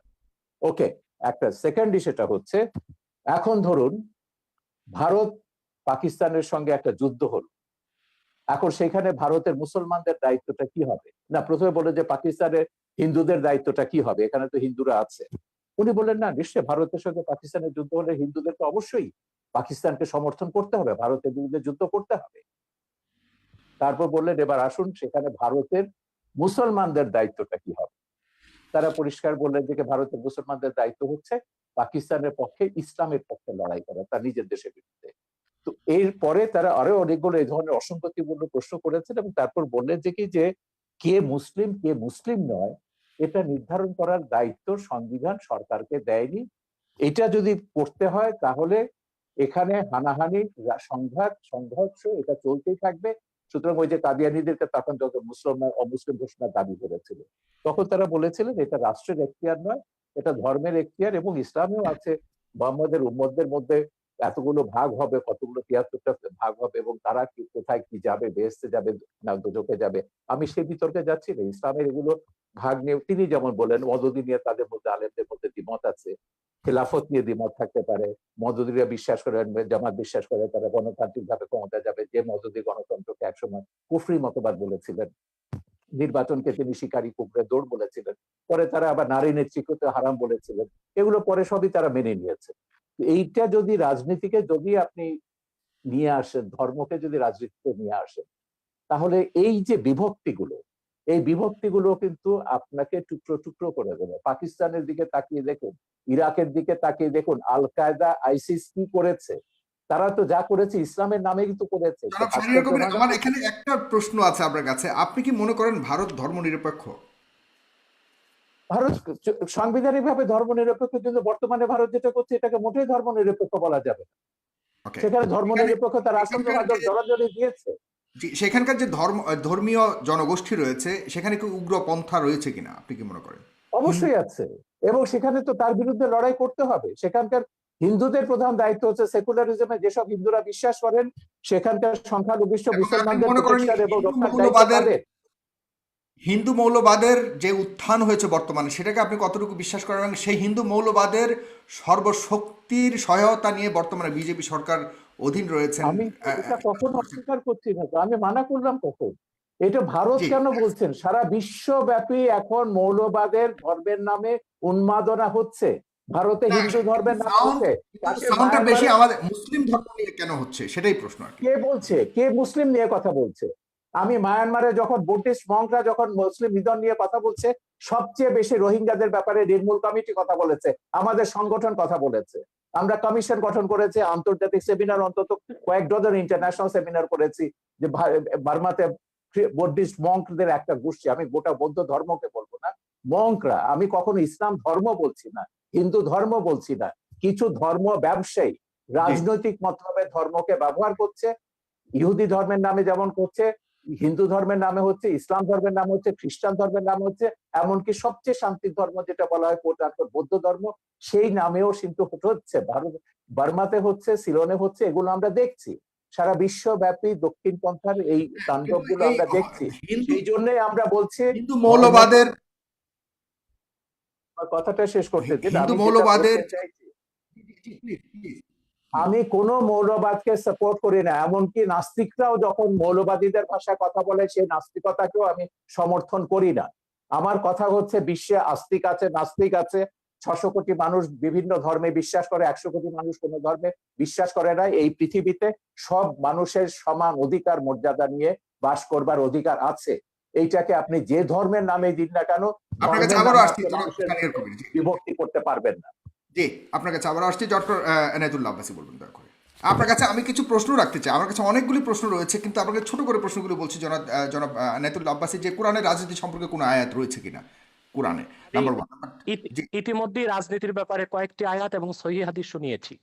হ্যাঁ, এটা বলবেন। তারপর ধর্মনিরপেক্ষতা মানে কি, ধর্মহীনতা নয়, এটা কতটুকু ঠিক? কিছু বুদ্ধিজীবী বলে থাকে ইসলামের ব্যাখ্যা। আমি উত্তর দিচ্ছি। না, আপনি দিয়েন, আমি কিছু ইসলামের ব্যাখ্যা কি বাংলাদেশি আলেমদের কাছ থেকে নিব? ইসলামের ব্যাখ্যা না সাগর, কথা হচ্ছে সাগর আপনি প্রশ্নটাকে অন্যদিকে নিয়ে যাচ্ছেন। আমি ইসলামের ব্যাখ্যা শুনতে চাইছি না, আমি শুনতে চাইছি বঙ্গবন্ধু সেকুলারিজম সম্পর্কে সংবিধানে কি বলেছে।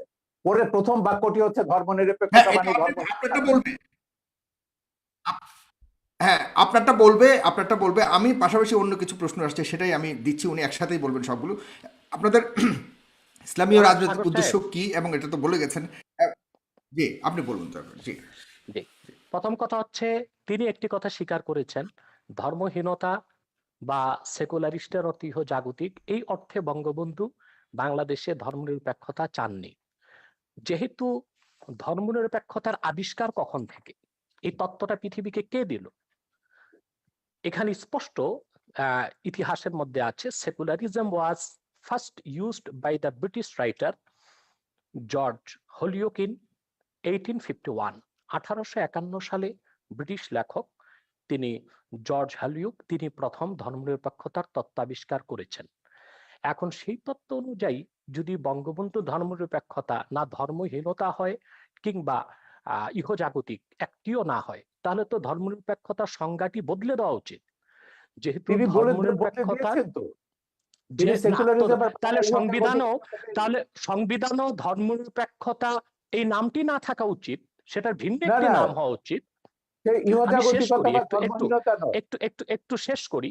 যেহেতু বঙ্গবন্ধুর ধর্মনিরপেক্ষতার তত্ত্ব যারা আবিষ্কার করেছে তাদের সাথে মোটেও মিল নেই, অতএব সেই ধর্মনিরপেক্ষতা নামটি পরিবর্তন করে দিলে আমাদের দেশে সংঘাত কিংবা ইসলামী চিন্তাবিদদের সাথে জেনারেল শিক্ষিতদের দ্বন্দ্ব অনেকটাই কমে যায় এবং চিন্তার বিনিময় হয় ও বুঝার ক্ষেত্রে খুব সুবিধা হয়ে থাকে।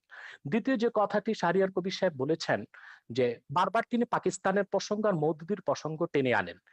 পাকিস্তান আমাদের কোন আদর্শ নয়, বা আবুল আলা মওদুদিও চিন্তা চেতনা বা ইসলামের সংজ্ঞা নেবার ক্ষেত্রে কোনো ধরনের আমাদের মডেল নয়, আদর্শ নয়। কাদিয়ানি সম্প্রদায় নিঃসন্দেহে অমুসলিম এবং কাফের, এটা কোরআন হাদিস এবং ইজমাই উম্মতের সর্বস্বীকৃত সিদ্ধান্ত অনুযায়ী প্রতিষ্ঠিত, কারণ তারা খাতমে নবুয়তকে বিশ্বাস করে না। আল্লাহ এক, আল্লাহর একত্বে এবং কারো শরীক এরা নাই। হত্যার যোগ্য, তাই তো? শেষ করতে দেন, একটু এদেরকে শেষ হত্যা করছি করাটা আমি, বৈধ। একটু একটু হুম। একটু শেষ করছি আমি।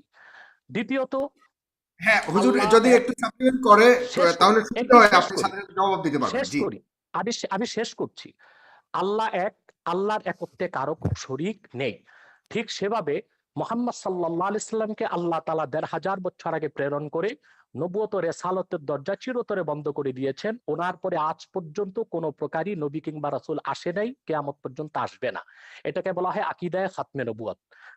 এই আকীদা খাতমে নবুয়তকে যে বিশ্বাস করবে না, নিঃসন্দেহে সে অমুসলিম এবং কাফের।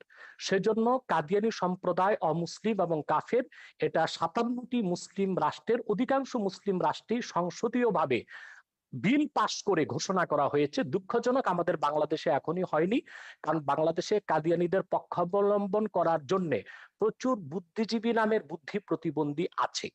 এখন হত্যার কথা এসেছে, আমরা যদি পাকিস্তানের সেই সময়ের আন্দোলনটা দেখি, হযরত আল্লামা মাহমুদুল হাসান, মুফতি শফি সাহেব রহমতুল্লাহ সহ ইসলামী চিন্তাবিদগণ যখন আন্দোলন করেছেন, কাদিয়ানি বিরোধী আন্দোলনে ১০,০০০ মুসলমান শাহাদাত বরণ করেছে। আমি জানতে চাই, কাদিয়ানি কয়জনকে হত্যা করা হয়েছে পাকিস্তানে, তার কোনো হিসাব কি দিতে পারবেন শাহরিয়ার কবির সাহেব? অথচ কাদিয়ানীদেরকে অমুসলিম ঘোষণার দাবি আদায় করতে যে পাকিস্তানে ১০,০০০ মুসলমান শাহাদাত বরণ করেছে, কারণ চরম সেকুলারির ধর্মনিরপেক্ষ ভুট্টো মুসলমানদের বিপক্ষে অবস্থান নিয়েছিল। ১০,০০০ মুসলমানের রক্তের বিনিময়ে কাদিয়ানীদেরকে রাষ্ট্রীয়ভাবে পাকিস্তান সরকার অমুসলিম ঘোষণা করেছিল। তৃতীয় যে বিষয়, ইসলামের সংজ্ঞা কোন বুদ্ধিজীবী কি দিল সেটা পরের কথা। আল্লাহ তাআলা স্পষ্ট কোরআনে বলেছেন, আল্লাহ তাআলা স্পষ্ট করে দিয়েছেন কোরআনে, কে মুসলিম কে অমুসলিম, কে কাফের কে মুমিন। এখন মনে করুন আমাদের শাহরিয়ার কবির সাহেব নিজকে নিশ্চয়ই মুসলিম পরিচয় দিচ্ছেন, কিন্তু কোরআনের কোথাও উনি যে মুসলিম ওনার নামটি খুঁজে পাওয়া যাবে না, তাই বলে কি ওনাকে মুসলিম বলা যাবে না? আপনি সাগর, আপনার নাম কোরআন কারীমে কোথাও নেই যে সাগর একজন মুসলিম ব্যক্তি, আপনাকে কিভাবে মুসলিম বলবো? কে মুসলিম কে অমুসলিম সেই সংজ্ঞা কোরআন দিয়েছে। সেই সংজ্ঞা অনুযায়ী যে যুগে যে লোক আসবে, মুসলিমের সংজ্ঞায় যে সংজ্ঞায়িত হবে তাকে আমরা মুসলিম বলবো, অমুসলিমের সংজ্ঞায় যে সংজ্ঞায়িত হবে তাকে আমরা অমুসলিম বলবো। যেহেতু কোরআন সুন্নাহ ও ইজমাই উম্মতের মতে কাদিয়ানী সম্প্রদায় অমুসলিম, সেজন্য আমরা তাদেরকে অমুসলিম এবং কাফের জানি, এবং এটা কোরআনের মত, হাদিসের মত, ইজমাই উম্মতের মত। ধর্মনিরপেক্ষতার বিষয়ে বাংলাদেশের যে বিষয়টা আসছে, আবারও আমি বলবো, যেহেতু বঙ্গবন্ধু তিনি ধার্মিক লোক ছিলেন এবং তিনি পাশ্চাত্য ধর্মনিরপেক্ষতায় বিশ্বাসী ছিলেন না, ওনার ধর্মনিরপেক্ষতার সংজ্ঞা ভিন্ন ছিল, তাহলে সংবিধানে ধর্মনিরপেক্ষতা শব্দটি পরিবর্তন করে বঙ্গবন্ধুর মতাদর্শের জুৎসই একটি সংজ্ঞা দিয়ে দিলেই তো সুন্দর হয়ে যায়। চতুর্থ যে বিষয়টি শাহরিয়ার কবির সাহেব বলেছেন, মৌলবাদী। মৌলবাদ আর উগ্রবাদ এক জিনিস নয়। আমরা প্রতিটি মুসলিম নিজকে মৌলবাদী মনে করে থাকি। মৌলবাদ শব্দটার উৎপত্তি কোত্থেকে? ফান্ডামেন্টালিজম, এটা কোত্থেকে এসেছে? ইউরোপে যখন রেনেসাঁ বিপ্লব হয়েছে, সেখানে খ্রিস্টানরা দুই ভাগে বিভক্ত হয়েছিল, ক্যাথলিক, প্রোটেস্ট্যান্ট। প্রোটেস্ট্যান্টরা বিশ্বাস করতো আক্ষরিক অর্থে বাইবেল ঐশ্বরিক, আর ক্যাথলিকরা বিশ্বাস করতো আক্ষরিক অর্থে বাইবেল ঐশ্বরিক নয়। তখন ক্যাথলিকরা প্রোটেস্ট্যান্টদেরকে ফান্ডামেন্টালিস্ট বা মৌলবাদী আখ্যায়িত করেছিল।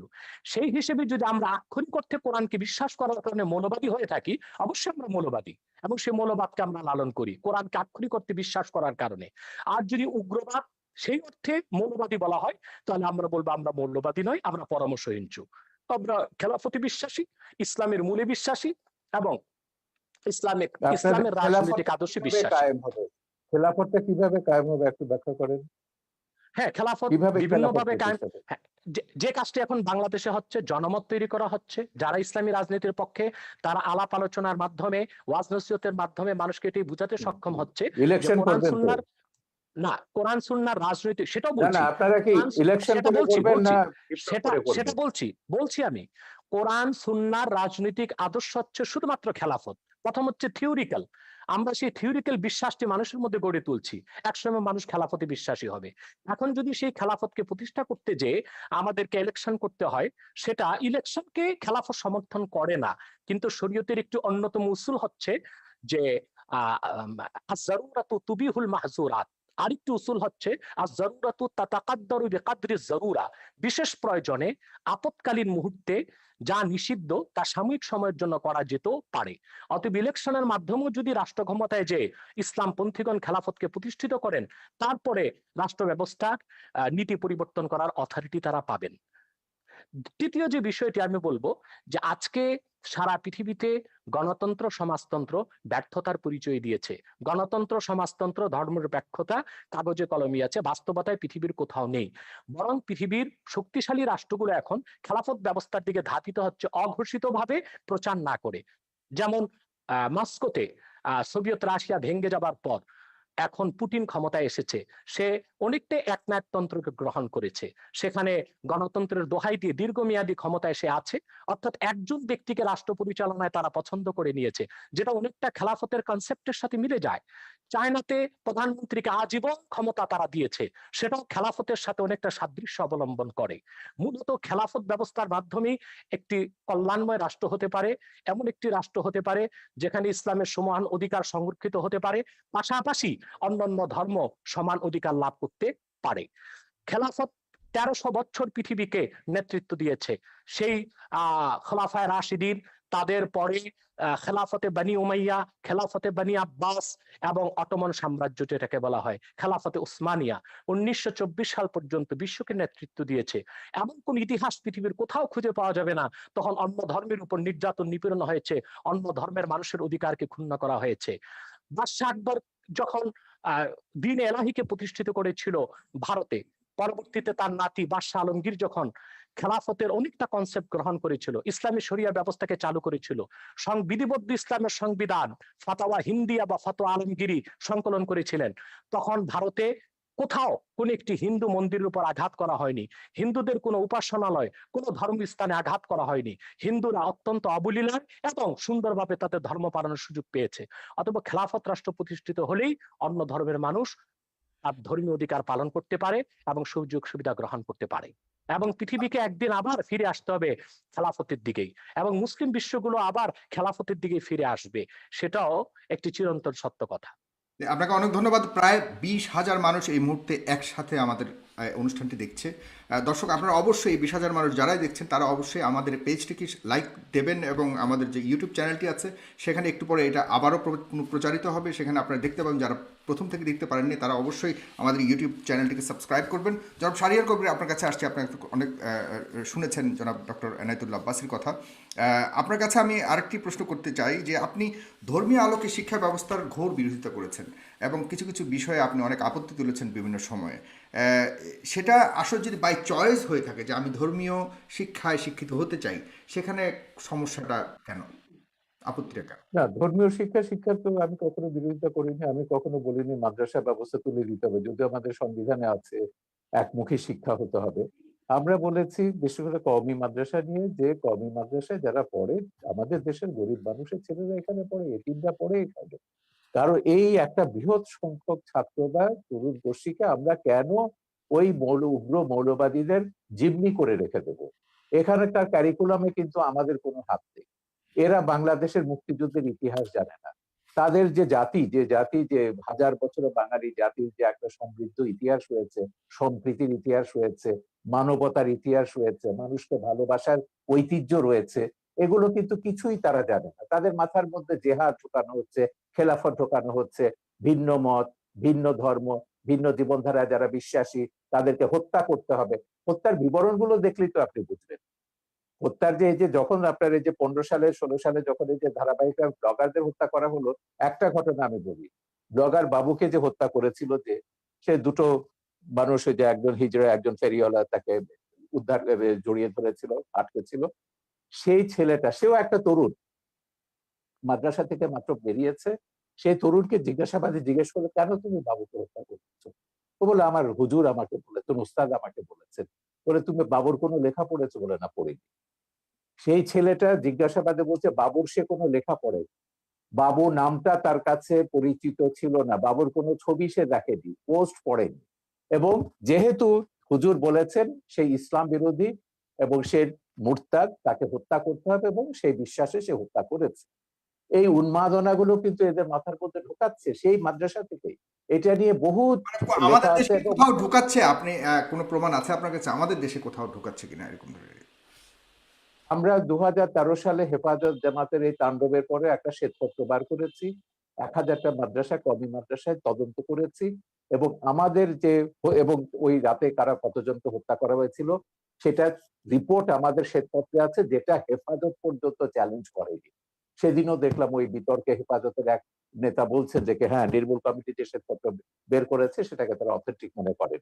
কিন্তু সেই শ্বেতপত্রে আমরা দেখিয়েছি আমাদের কওমি মাদ্রাসাগুলোতে তারা জাতীয় সঙ্গীত গায়। কেন? এটা প্রথমে বলছে এটা হচ্ছে সঙ্গীত হচ্ছে হারাম, ইসলামের গান গাওয়ার বিধান নেই। কেউ বলছে এটা হিন্দুর লেখা, কেউ বলছে এটা ভারতীয়র লেখা, এখানে কওমি তারানা হতে হবে, ইসলামী জোশের গান হতে হবে, তবে তারা গাইবে। তো এখন একটা কথা ভাবুন, যে যে তার ইতিহাস জানে না, যে তার মুক্তিযুদ্ধের কথা জানে না, তার ও গৌরব জানে না, তার মাথার মধ্যে তো আপনি ঢুকিয়ে দেবেন যে সিরিয়াতে সব এই যে মুসলমানদের মেরে সাফ করতে যাচ্ছে, করে ফেলছে, আফগানিস্তানের সব মুসলমান মেরে সাফ করে ফেলছে কমিউনিস্টরা বা অন্যরা, ওই শিয়ারা, ওখানে আসাদের লোকেরা, তোমরা ওখানে যাও, গিয়ে জেহাদ করো। তো তরুণরা কিন্তু এভাবে বিভ্রান্ত হচ্ছে, জেহাদে যাচ্ছে, এবং অনেক বাবা মার কোল খালি হচ্ছে, তারা জানে না তাদের ছেলে কোথায় গিয়ে কোথায় মারা যাচ্ছে, বাট এটাকে তারা জেহাদ কিন্তু মনে করে, ইসলামিক বাংলাদেশে, একটা ব্যাপার। জনাব শাহরিয়ার ভাই, বাংলাদেশের যতগুলি এই উগ্রপন্থা বলে আমরা যতগুলি ঘটনাকে আমরা চিহ্নিত করার চেষ্টা করেছি, সেখানে সব কিন্তু আমাদের সাধারণ ইসলামিক মিডিয়ামের, সরি, ইংলিশ মিডিয়ামের ছাত্রছাত্রীরা জড়িত পাওয়া গেছে বিভিন্ন না, তদন্ত। সরি, সরি, সেটা আপনি কয়েকটা কটার কথা বলতে পারবেন। আপনি কওমি মাদ্রাসার পাঠ্যপুস্তকটা দেখুন। ইংলিশ মিডিয়াম কেন, আমি তো ইউরোপের কথা বলেছি। সিরিয়াতে জেহাদ করতে গেছে, সেখানে 5000-এর ওপর সাদা ইউরোপিয়ান মুসলিম, মুসলিম তারা গেছে। তারা কি জন্য? তাদের কয়েকজনের সঙ্গে আমি কথা বলেছি, আমার ছবিতে তাদের ইন্টারভিউ আছে। তারা বলছে it was an adventure, they were killing bad guys and we were the good guys, we went there to kill the bad guys। এই যে গেম গুলো তারা খেলছে, bad guys will be killed by the good guys, এই adventure থেকে তারা বলছে। আমার একটা ছেলে বলছিল সে আবার ইন্ডিয়ান ছবি দেখে, বলে তার হিরো ছিল শাহরুখ খান।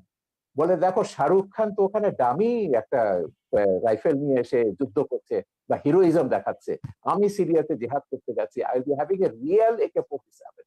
সো এইটা হচ্ছে এক ধরনের উন্মাদনা মানুষের মগজে তৈরি করা হয়েছে, এবং সেই উন্মাদনার কারণে এরা গেছে সেখানে জেহাদ করে, তারপর অনেকে ফিরে এসছে, অনেকে মারা গেছে। কিন্তু এই যে উন্মাদনাটা আপনি তৈরি করে দিচ্ছেন সারা পৃথিবীর তরুণ সম্প্রদায়ের মধ্যে, আজকে তো ইন্টারনেটের প্রযুক্তির কারণে আপনি এইগুলো, এই উন্মাদনা, আমার কথা হচ্ছে খুব পরিষ্কার, আপনি শান্তিপূর্ণভাবে আপনার ধর্ম প্রচার করুন, পালন করুন। কেন একজনকে বাধ্য করবেন? কেন বলবেন সে ধর্ম ছেড়ে চলে গেছে তাকে গলা কাটতে হবে? আমার নামে জামাত বলেন, এই সমস্ত তথাকথিত মৌলবাদীদের হাজারটা ফতোয়া রয়েছে ইউটিউবে, ফেসবুকে, কিভাবে আমাকে জবাই করতে হবে, এবং সেটা ধারালো তরবারি দিয়ে নয়, বলেছে ঘাড়ের উপর দিয়ে করতে হবে ভোতা তরবারি দিয়ে। এগুলো তো সব আমরা জাহানারা ইমামের আন্দোলনের শুরু থেকে দেখছি, যে তাদেরকে মুরতাদ কাফের ট্যাগ লাগিয়ে দাও, ট্যাগ লাগিয়ে তাদের হত্যা করো। উনি যেমন বললেন যে শারিয়ার কবির তো ইসলাম, মুসলমান নয় মুরতাদ। এখন এই জিনিসটা হচ্ছে, আমি এইগুলো পরিষ্কার ভাবে বলেছি, আমি মুসলমান কি মুসলমান না কোন বান্দাকে আমি দায়িত্ব দেইনি সেকে প্রমাণ করবার জন্য বা আমাকে ট্যাগ লাগাবার জন্য। আমি যদি মুসলমান না হই, আল্লাহ আমাকে শাস্তি দেবেন। আল্লাহ ছাড়া আর কারো বিধান এই বিষয়ে কে মুসলমান নয় কোন বান্দার বিধান প্রগতিশীল সমাজ থেকে যে দাবি করা হচ্ছে কে মুসলমান নয় কে মুসলমান, সেক্ষেত্রে সেটাকেও আপনি কিভাবে দেখছেন? মানে মানে কোন আমরা আমরা আমরা অনেক সময় বলে থাকি বুদ্ধিজীবী সম্প্রদায় থেকে বা আমাদের যারা ইয়ের সেখান থেকে বড় থাকে, না এরা রিয়াল মুসলমান নন, এরা উগ্রবাদী। সেই জিনিসটুকু নির্ধারণ করার দায়িত্ব কার? আমরা সবসময় বলেছি ইসলাম একটা শান্তির ধর্ম। হ্যাঁ, ইসলামকে যখনই আপনি সন্ত্রাসের সমর্থক করবেন, যখনই এই যে মামুনুল হকের বাবা কি বলেছিলেন, মামুনুল হকের বাবা বাবরি মসজিদ যখন ভাঙলো, মামুনুল হকের বাবা তখন বললেন কি, আজিজুল হক, ইসলাম নামক বৃক্ষটির গোড়ায় পানি নিয়ে রক্ত ঢালতে হবে। তারপর দিন আমি এটা নিয়ে প্রতিবাদ করলাম, আমি বললাম ইসলাম কি ড্রাকুলার ধর্ম? রক্ত পান করে ইসলামকে জীবিত হতে হবে? তাই খ্রিস্টান মিথোলজির মধ্যে যে ড্রাকুলা ক্যারেক্টারটা আছে, এটা কি পিশাচের ধর্ম? ড্রাকুলা তো একটা পিশাচ। আমার কথা হচ্ছে সেইটাই, শান্তির ধর্ম ইসলামকে কে সন্ত্রাসের ধর্মে রূপান্তরিত করেছে? এই আল কায়দারা, এই আইএসআইএসরা, এই জামাতি আমি আপনার কাছে ওহাবি সালাফি, এরা ইসলামকে সন্ত্রাসের ধর্মে পরিণত করেছে। আমি ইসলাম নিয়ে কথা বলছি, সব ধর্মের ব্যাপারে আমি বলছি, মৌলবাদ আপনি আপনি আপনার ব্যক্তিগত জীবনে রাখুন, সেটাকে আমার উপর চাপাতে যাবেন না, রাষ্ট্রের উপর এটাকে চাপাতে যাবেন না। এখানে মানুষ আমি আপনার কাছে আবারও আসছি শারীরিক করবে। আমরা অনুষ্ঠানের প্রায় শেষ প্রান্তে, আমরা খুব ছোট করে আরো কিছু মন্তব্য নেব এবং অনেকেই মন্তব্য করেছেন দর্শক, আপনাদের মন্তব্য থেকে আমি কিছু মন্তব্য নেব একটু পরেই। অবশ্যই আপনারা শেয়ার করবেন অনুষ্ঠানটিকে, তাহলে অনেকেই দেখতে পাবে। আইএস নিয়ে কথা হয়েছে, আইএস নিয়ে এই মাত্র ডক্টর শাহরিয়ার কবির কথা তুলেছেন, সেখানে অসংখ্য মুসলমান হত্যা করা হয়েছে জনাব ডক্টর এনায়েতুল্লাহ আব্বাসী। এই যে মুসলমানরা নিজেরা আরেকটা মুসলমানকে হত্যা করা বা কোনো, এটা কোনোভাবে কি জাস্টিফাইড কিনা ধর্মীয় আলোকে? ধন্যবাদ সাগর আপনাকে। কিন্তু শাহরিয়ার কবির সাহেবের একটি প্রশ্নের উত্তর দিয়েই কথাটি শুরু করা উচিত মনে করছি। তিনি বলেছেন কে মুসলিম কে অমুসলিম এই অথরিটি একমাত্র আল্লাহ তাআলার। আমি তাকে তাৎক্ষণিক প্রশ্ন করছি এবং উত্তরটি তিনি তার ফ্লোর যখন পাবেন তখন দিবেন, যে কোনো ব্যক্তি যদি বাংলাদেশের স্বাধীনতা সার্বভৌমত্বকে অস্বীকার করে, সংবিধান অনুযায়ী সে লোকটি রাষ্ট্রদ্রোহী এবং রাষ্ট্রদ্রোহী হিসেবে তার শাস্তি হবে। কিন্তু সংবিধানে সেই রাষ্ট্রদ্রোহীর নাম লেখা থাকার প্রয়োজন নেই। ঠিক সেভাবে কে কাফের কে মুমিন, কে মুসলিম কে অমুসলিম, তা আল্লাহ কর্তৃক প্রেরিত সংবিধান কোরআন কারীমের মধ্যে স্পষ্ট করে দেওয়া হয়েছে। অতএব কোরআন কারীমের বিধান অনুযায়ী উলামায়ে কেরাম কে কাফের সেটা বলেন, কে মুসলিম সেটা বলেন। এটা একটি স্পষ্ট বিষয়। খুবই স্থূল চিন্তার, সূক্ষ্ম চিন্তার প্রয়োজন নেই, স্থূল চিন্তাধারীও কথাটি বুঝতে পারে। কোন ব্যক্তি যদি স্বাধীনতা সার্বভৌমত্ব অস্বীকার করে, এখন তাকে যদি রাষ্ট্রদ্রোহী বলে, সে যদি বলে যে সংবিধান আমরা নিতে পারি, আমরা শাহরিয়ার কবির কিছু জিজ্ঞাসা করতে চাচ্ছি, আপনি যদি নেন তাহলে আপনার কথা বলতে সুবিধা হবে। আমি একটু শেষ করছি, আবার শুনবো। অতএব কোরআন কারীমে আল্লাহ স্পষ্ট বলে দিয়েছেন মা ইউজাদুলু ফি আয়াতিল্লাহি ইল্লাল্লাযিনা কাফারু। আল্লাহর কোরআনের আয়াতে যে সন্দেহ করে, অস্বীকার করে, সে কাফের ছাড়া কিছুই নয়। এখন কোরআন কারীমের 6666 খানা আয়াতের কোন একটি আয়াতকে কেউ যদি অস্বীকার করে, আল্লাহর সিদ্ধান্ত অনুযায়ী আমি তাকে কাফের বলবো। তাকে যে কাফের বলবে না সেও কাফের হয়ে যাবে। তবে তার শাস্তি কি হবে সেটাও কোরআন নির্ধারণ করে দিয়েছে, হাদিস নির্ধারণ করে দিয়েছে। দ্বিতীয় যে কথা তিনি বলেছেন আইএস এর কথা, জিহাদের কথা, সবচেয়ে আফসোসের বিষয়, জিহাদ সম্পর্কে ইসলাম কি বলে আমাদের ধারণাটা মোটেও নেই। আইএস কে আমরা প্রকৃত মুসলিম তো মনেও করি না। সেটা কি মুসলমান দায়ী? আইএস এর প্রতিটি অস্ত্রের গায়ে লেখা ছিল, অস্ত্রের গায়ে it is the property of United state of America. Is এর অস্ত্রগুলো আমেরিকার দেওয়া। ইসলাম মুসলমানের চিরশত্রু আমেরিকা জিহাদ করার জন্য আইএস কে অস্ত্র দিবে কেন? তাতে তো বোঝা যায় দাল মে কুছ কালা হয়, কালা হয়।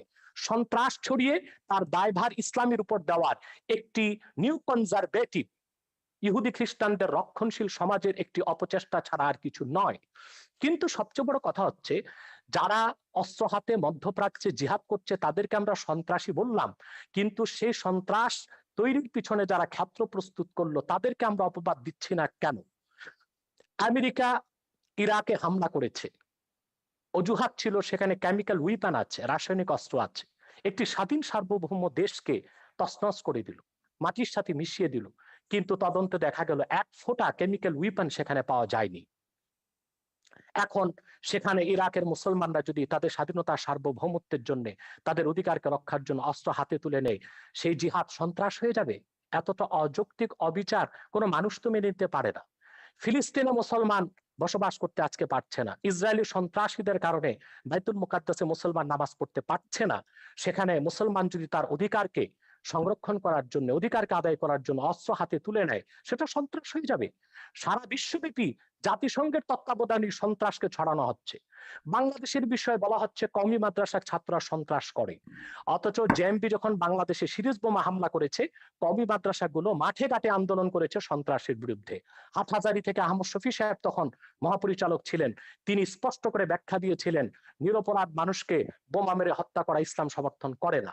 সে দায়টা কওমি মাদ্রাসা কেন দিবে? এদেশের মাদ্রাসাগুলো কেন দিবে? বরং পিছনে কারা জড়িত ছিল তারাই দায়ী হবে বলে আমরা বিশ্বাস করি। রমনা বটমূলে যখন বোমা হামলা করা হয়েছিল, তখন আমরা দেখেছি দায় দেওয়া হয়েছিল মাদ্রাসা ছাত্রদের, কিন্তু রমনা বটমূলে বোমা হামলার 1 ঘন্টা পরই আমরা দেখেছি বামপন্থী কিছু সংগঠন ব্যানার নিয়ে আলেম ওলামার বিরুদ্ধে মিছিল বের করেছে। তারা কি করে জানতো যে 1 ঘন্টা আগে রমনা বটমূলে বোমা হামলা হবে? নিশ্চয় ঘটনাটির সাথে তারা জড়িত ছিল। সন্ত্রাসী কর্মকাণ্ড করে দায় তারা আলেম ওলামা পীর মাশায়েখের উপর দেওয়ার চেষ্টা করেছে। আলেম ওলামা পীর মাশায়েখদের ইমেজকে, সম্মানকে ক্ষুণ্ণ করার জন্য, এবং বাংলাদেশে যেন ইসলামের রাজনৈতিক উত্থান না ঘটে সেটা ঠেকাবার জন্য। জি। অতএব না জেনে না, তথ্য এটাই প্রমাণ আমি ছাড়া। যেটা হচ্ছে, আপনি আহমেদ শফির কথা বললেন, আপনি একটু মন্তব্য করুন। এই আহমেদ শফি 2013 সালের 15ই ফেব্রুয়ারি সমস্ত তথাকথিত ইসলামিক পত্রিকাগুলোতে, জামাতের এবং তাদের সহযোগীদের পত্রিকা, আধা পৃষ্ঠা একটা খোলা চিঠি লিখেছেন প্রধানমন্ত্রীকে।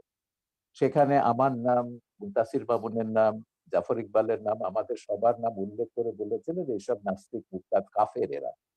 এবং তারপর যেটা ব্লগারদের বিরুদ্ধে তিনি তার ঘাতকদেরকে লেলিয়ে দিলেন, তারপর তো সিরিজ অফ ব্লগার হত্যা আমরা দেখলাম, এবং প্রত্যেকে তারা বলেছে, এবং যারা ওই যে ইয়েটা করেছে, এই হলি আর্টিজান ঘটিয়েছে, তারাও বলেছে তারা জাকির নায়কের ওয়াজ শুনে এবং আহমদ শফির ওয়াজ শুনে তারা এগুলো করেছে। ধর্ষণের ব্যাপারে তিনি যেটা বলেছেন, ধর্ষণটা বেড়েছে কেন? আহমদ শফির সেই ওয়াজ কি আমরা ভুলে গেছি? এখনো ইউটিউবে আপনি পাবেন যে গার্মেন্টস এর মেয়েদেরকে তিনি ঘর থেকে বেরোতে মানা করছেন, ঘর থেকে বেরোলে পুরুষের লালা ঝরবে, এবং যে পুরুষের লালা ঝরবে না সে পুরুষ নয়, তাদেরকে প্রকারান্তরে যে গার্মেন্টস এর মেয়েদেরকে জেনাকারিনী বলছে, যে এরা বাইরে যায় জেনা করবার জন্য।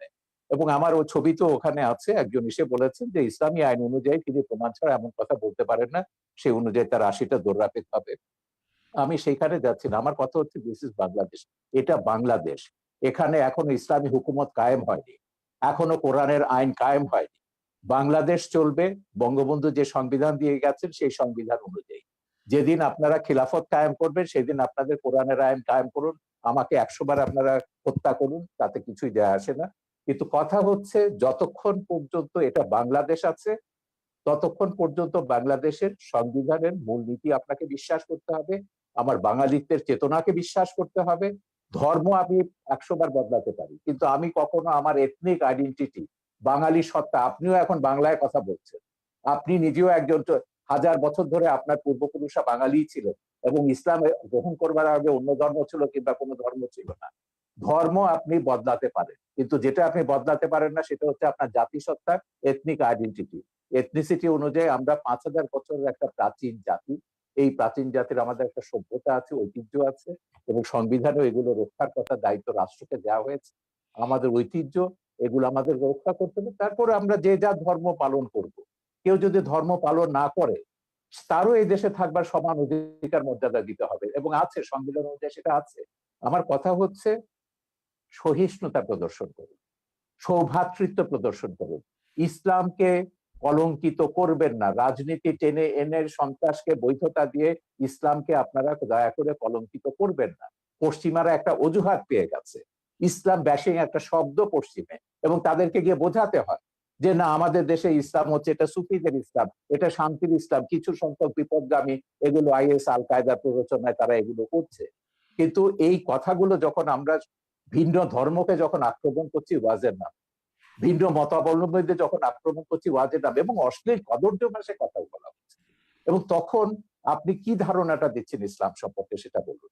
এবং সেইটার যদি বদলা যদি ভারতের হিন্দু মৌলবাদীরা নেয় কিংবা বারবার বুদ্ধিস্ট মৌলবাদীরা নেয়, সেটার আপনি কি জবাব দেবেন? এই জন্য আমি বলি যে বিশ্বের 57টা দেশে মুসলমানরা মেজরিটি, মাইনরিটির রেসপেক্ট করুন, সমান অধিকার মর্যাদা দিন। জি তাদেরকে ওইভাবে ফাতোয়া দিয়ে তাদেরকে হত্যা বা আঘাত করবার ক্ষেত্র তৈরি করবেন না, তাদেরকে প্ররোচিত করবেন না কাউকে যে না শাহরিয়ার কবিরকে হত্যা করলে তুমি বেহেশতে যাবে। এটাই তো তৈরি করা হচ্ছে উন্মাদনা। ব্লগার হত্যার পেছনে এটাই ছিল যে ওকে খুন করতে পারলে, বাবাকে খুন করতে পারলে তুমি বেহেশতে যাবে। জি জনাব এটাই শাহরিয়ার আমি কবির, আপনার কাছে অনেকগুলি প্রশ্ন দর্শক সারি থেকে অনেকেই লিখেছেন। আমি সব প্রশ্ন করা সম্ভব নয়। প্রায় 9,000 শেয়ার করেছেন, এখান থেকে প্রায় হাজার হাজার মন্তব্য এসছে।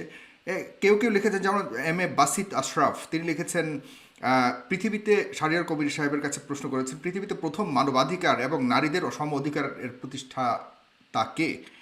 উনি কি জানেন পশ্চিমা বিশ্বের দার্শনিকেরা পৃথিবীর শ্রেষ্ঠ মানব দরদী মানুষ হিসেবে কাকে স্বীকৃতি দেয়? ডেফিনেটলি তিনি কাকে মিন করেছেন আপনি জানেন।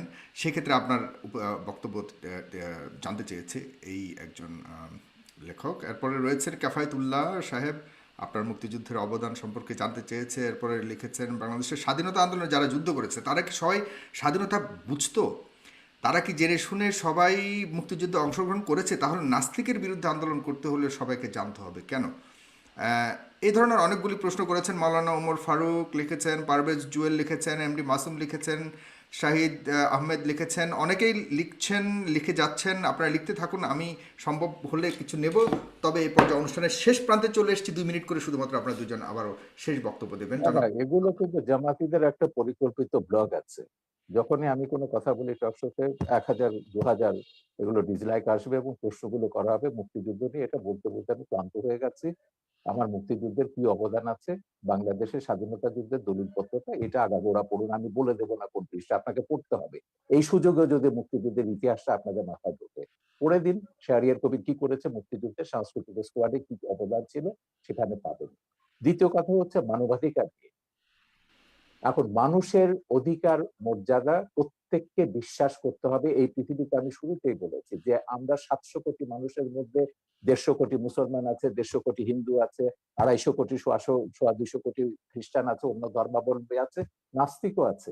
আমাদেরকে এই পৃথিবীটাকে বাসযোগ্য করতে হবে, এখানে বাঁচতে হবে সমান অধিকার মর্যাদাকে রেসপেক্ট করে। আমি শুধু এইটাই বলছি, আল্লাহ মানুষ সৃষ্টি করেছেন, আল্লাহ শুধু মুসলমান সৃষ্টি করেন। এইটুকু অন্তত শ্রদ্ধাবোধটা স্রষ্টার উপর আপনার রাখুন। কোনো ডিরেক্ট কোনো প্রশ্ন রয়েছে কিনা একদম সম্পূর্ণভাবে, যেটা আপনি জানতে চান? ডক্টর না না, আমার কোনো প্রশ্ন নেই, আমি তো পরিষ্কার আছি, আমার অবস্থান সম্পর্কে আমি তো পরিষ্কার আছি। যারা বিভ্রান্ত তাদেরকে বলবো যে মানুষকে মানুষ হিসেবে মর্যাদা দিতে শিখুন। আল্লাহ বিচার করবেন কিয়ামতের পরে, কে দোজখে যাবে, কে বেহেশতে যাবে, কে কত পাপ করেছে, গুনাহ করেছে দুনিয়াতে, সেটাকে দুনিয়াতে আপনাকে এই যে জাগতিক শাস্তির যেটা হচ্ছে ব্লাসফেমির যে কনসেপ্ট, এটা ইসলামের কনসেপ্ট না। কোরআনে কোথাও ব্লাসফেমির জাগতিক শাস্তির বিধান নেই। আল্লাহ নিজে শাস্তি দেবেন তাদেরকে, ব্লাসফেমার্সকে। এখন সেইটাকে আপনি ইহুদি খ্রিস্টান আইনের দিক থেকে এখানে ইমপ্লিমেন্ট করছেন, আল্লাহর অধিকার আপনি নিজের হাতে তুলে দিচ্ছেন। আমার কথা হচ্ছে বাংলাদেশে তো অন্য ধর্মের মানুষ আছে, 57টা দেশে মুসলমানরা মেজরিটি। এখন আমি যদি এখানে মেজরিটি রুল চাপাই, অন্যান্য দেশগুলোতে যখন তারা তাদের মেজরিটি রুল চাপাবে, সেই সব দেশের মুসলমানদের নির্যাতনের দায়িত্ব, ভারত বলুন, শ্রীলঙ্কা বলুন, কিংবা মায়ানমারের মুসলমানদের নির্যাতনের দায়িত্ব কিন্তু আমাদের মোল্লাদেরকে নিতে হবে। তারা যখন হিন্দুদের উপর, বৌদ্ধদের উপর নির্যাতন করবেন, রামুর মতো ঘটনা ঘটাবেন, নাসিরনগরের মতো ঘটনা ঘটাবেন, বা 2001 সালে নির্বাচনের সময়কার মতো ঘটনা ঘটাবেন। তো সেইটাই আমরা বলছি, আমাদের এখানে সব ধর্মের মানুষ সমান অধিকার মর্যাদা নিয়ে বাস করবে। সব ধর্মের মানুষ মুক্তিযুদ্ধে অংশ নিয়েছে। মুক্তিযুদ্ধে আমাদের কি স্লোগান ছিল, মুজিবনগর সরকারের পোস্টার দেখুন, বক্তৃতা দেখুন, নীতি নির্ধারকরা কি বলেছেন, পরিষ্কার হয়ে গেছে। যুদ্ধের ভেতর দিয়ে আমাদেরকে ভাস্কর্য নিয়ে আপনার কাছ থেকে জাস্ট 1 সেকেন্ড, 5 সেকেন্ড ভাস্কর্য নিয়ে আপনার বক্তব্য শুনতে চাই, যেটা অতি সম্প্রতি অনেক আলোচিত হয়েছে। ভাস্কর্য যখন আমি মিশরে, তখন আমি মিশরে ছিল, মুসলিম ব্রাদারহুড যখন এটা নিয়ে একটা বিতর্ক, সালাফিরা বিতর্ক তুলেছিল, স্ফিংস থাকতে পারবে না। স্ফিংস এটা পৌত্তলিকতা এবং ভাস্কর্য এটা। সেখানে একটা সুভেনির বিক্রি করতে, একজন সুভেনির বিক্রি এবং বেশ লম্বা দাড়িওয়ালা, চোপ্পা পরা, এই সাথে হুজুর টাইপের। আমি সুভেনি কিনতে বললাম, আমি তুমি ওহাবিরা সালাফিরা, সালাফিরা ওহাবি না, সালাফিরা সেখানে বলছে যে কি এটা তো হারাম নিষেধ। বলে দেখো, এটা হচ্ছে আমাদের সংস্কৃতি। ধর্ম আর সংস্কৃতি এক জিনিস না। সংস্কৃতিটা হচ্ছে খ্রিস্টান মুসলমান নির্বিশেষে, এটা সবগুলো আমাদের সংস্কৃতির অন্তর্গত। সালাফিরা দাবি করেছিল, মুসলিম ব্রাদারহুড তখন ক্ষমতায় ছিল, তারা সেটা ভাঙেনি।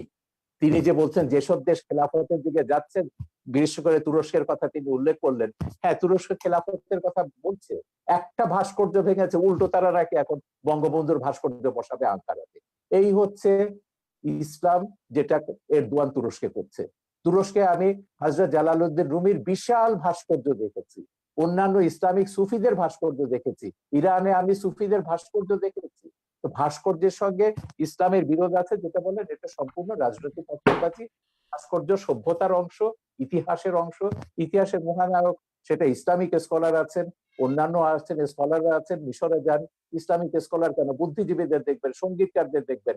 উম্মে কুলসুম বিশাল আরব বিশ্বের সবচেয়ে পপুলার গায়িকা, বর্তমানে তার বিশাল ভাস্কর্য ভাস্কর্য আছে। ভাগাভাগি চলছে, এটা কি আপনি মনে করেন যে রাজনৈতিক কোনো ঘৃণিত এটা পুরো রাজনীতি, এর সঙ্গে ইসলামের কোনো সম্পর্ক নেই, একদম রাজনীতি। মোল্লা ইসলামিক? ওমর যেটা আফগানিস্তানে করেছে সেই কাজটাই তারা এখানে রিপিট করছে। মোল্লা ওমর এখানে কারা বলতে কারা ইসলামের কারা কারা করছে বর্তমানে বাংলাদেশে, যে আপনি ভাস্কর্য ভাঙার পেছনে কাদেরকে দায়ী তারা তো সবগুলো, তারা তো ঘোষণা দিয়ে করছে, খেলাফত, হেফাজত, যারা ইসলামী শাসনতান্ত্রিক আন্দোলন বা তাদেরকে যারা সাপোর্ট করে, যাদের পেছনে জামাত বিএনপি তো রয়েছে, যাদের পেছনে রাজশাহীতে আমরা আইএসআই রয়েছে। দেখেছি আওয়ামী লীগের নেতাদেরকে গ্রেফতার করা হয়েছে। আরে ওটা বাঘা যতীনেরটা তো কাগজে বেরিয়েছে, এটা স্কুল কমিটি নিয়ে তাদের মধ্যে দ্বন্দ্ব, এটার সঙ্গে ভাস্কর্য ভাঙার কোনো সম্পর্ক নেই। ওকে। ভাস্কর্য নিয়ে 2013 সাল থেকে বঙ্গবন্ধু এখানে উপলক্ষ, বঙ্গবন্ধুর গায়ে হাত দিয়েছে বলে আওয়ামী লীগের টনক নড়েছে কেন? হেফাজতে 13 দফায় ভাস্কর্য ভাঙার কথা নেই, জামাত ইসলামী আগে ভাস্কর্য ভাঙার কথা বলেনি। হেফাজতে 13 দফায় যা আছে, কাদিয়ানীদের কাফের ঘোষণা থেকে শুরু করে ব্লাসফেমি এন্ড পানিশমেন্ট করা, সবগুলোই হচ্ছে জামাতের দফা। এখন এগুলোকে তিনি যতই পার্থক্য করুন না কেন, জামাতের সঙ্গে আমাদের পার্থক্য আছে, তিনি কিন্তু কাদিয়ানীদের কাফেরের ব্যাপারে জামাতের সঙ্গে একমত, ব্লাসফেমি আইন চালুর ব্যাপারে তিনি জামাতের সঙ্গে একমত, ভাস্কর্য ভাঙার ব্যাপারও আশা করি তিনি নিশ্চয়ই একমত হবেন ওদের সঙ্গে। তো এইটাই হচ্ছে মিলের জায়গাটা। আমি বলছি যে রাজনীতিতে যখনই আনবেন ইসলামকে বা কোনো ধর্মকে, তখনই ওই বার্মার মতো ঘটনা ঘটবে, ভারতের মতো ঘটনা ঘটবে, বাংলাদেশের মতো ঘটনা ঘটবে, পাকিস্তানের মতন ঘটনা ঘটবে। এতে করে কি বিশ্বে শান্তি আসবে বা কোনো দেশে আমরা কি শান্তিতে বাস করতে পারবো? আমার কথা হচ্ছে আমরা সবাই শান্তিতে বাস করতে চাই। এই প্রশ্নটা আমাদের সবারও জনাব ডক্টর এনায়েতুল্লাহ আব্বাসী, আপনি শেষ কথা বলবেন আজকের অনুষ্ঠানের, এবং আপনার কাছে প্রশ্ন অনেকেই করেছে, কিন্তু আমি অনেকের প্রশ্ন নিতে পারছি না, শেষ প্রান্তে চলে এসেছি। মাননীয় আইজিপি মহোদয় বলেছেন যে বাংলাদেশ মৌলবাদী দেশ নয়। আপনারা কার ইশারায় কোন এজেন্ডা বাস্তবায়নের জন্য দেশটাকে মৌলবাদী চরিত্রের তকমা আটানোর চেষ্টা করছেন?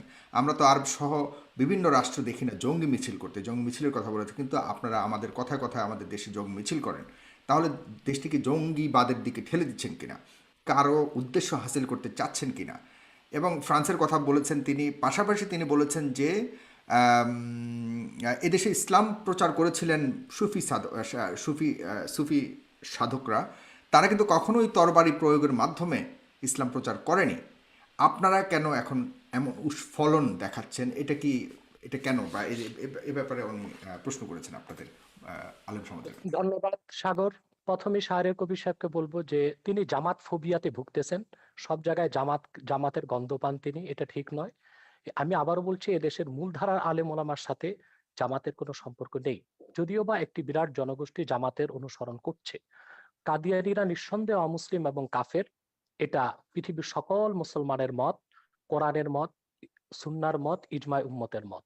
তারা কাফের এবং অমুসলিম, তাদেরকে যারা এটা কাফের বলবে না মওদুদির তারাও প্রথম কাফের। লেখা, কাদিয়ানি না, মাসালাটা এটা মওদুদির লেখা। ভুল, আপনি জানেন না এটা, কাদিয়ানি আপনি মাসালা কি জানেন না। মওদুদি লেখেননি? কাদিয়ানি মাসালা মওদুদি, মওদুদি লেখা না?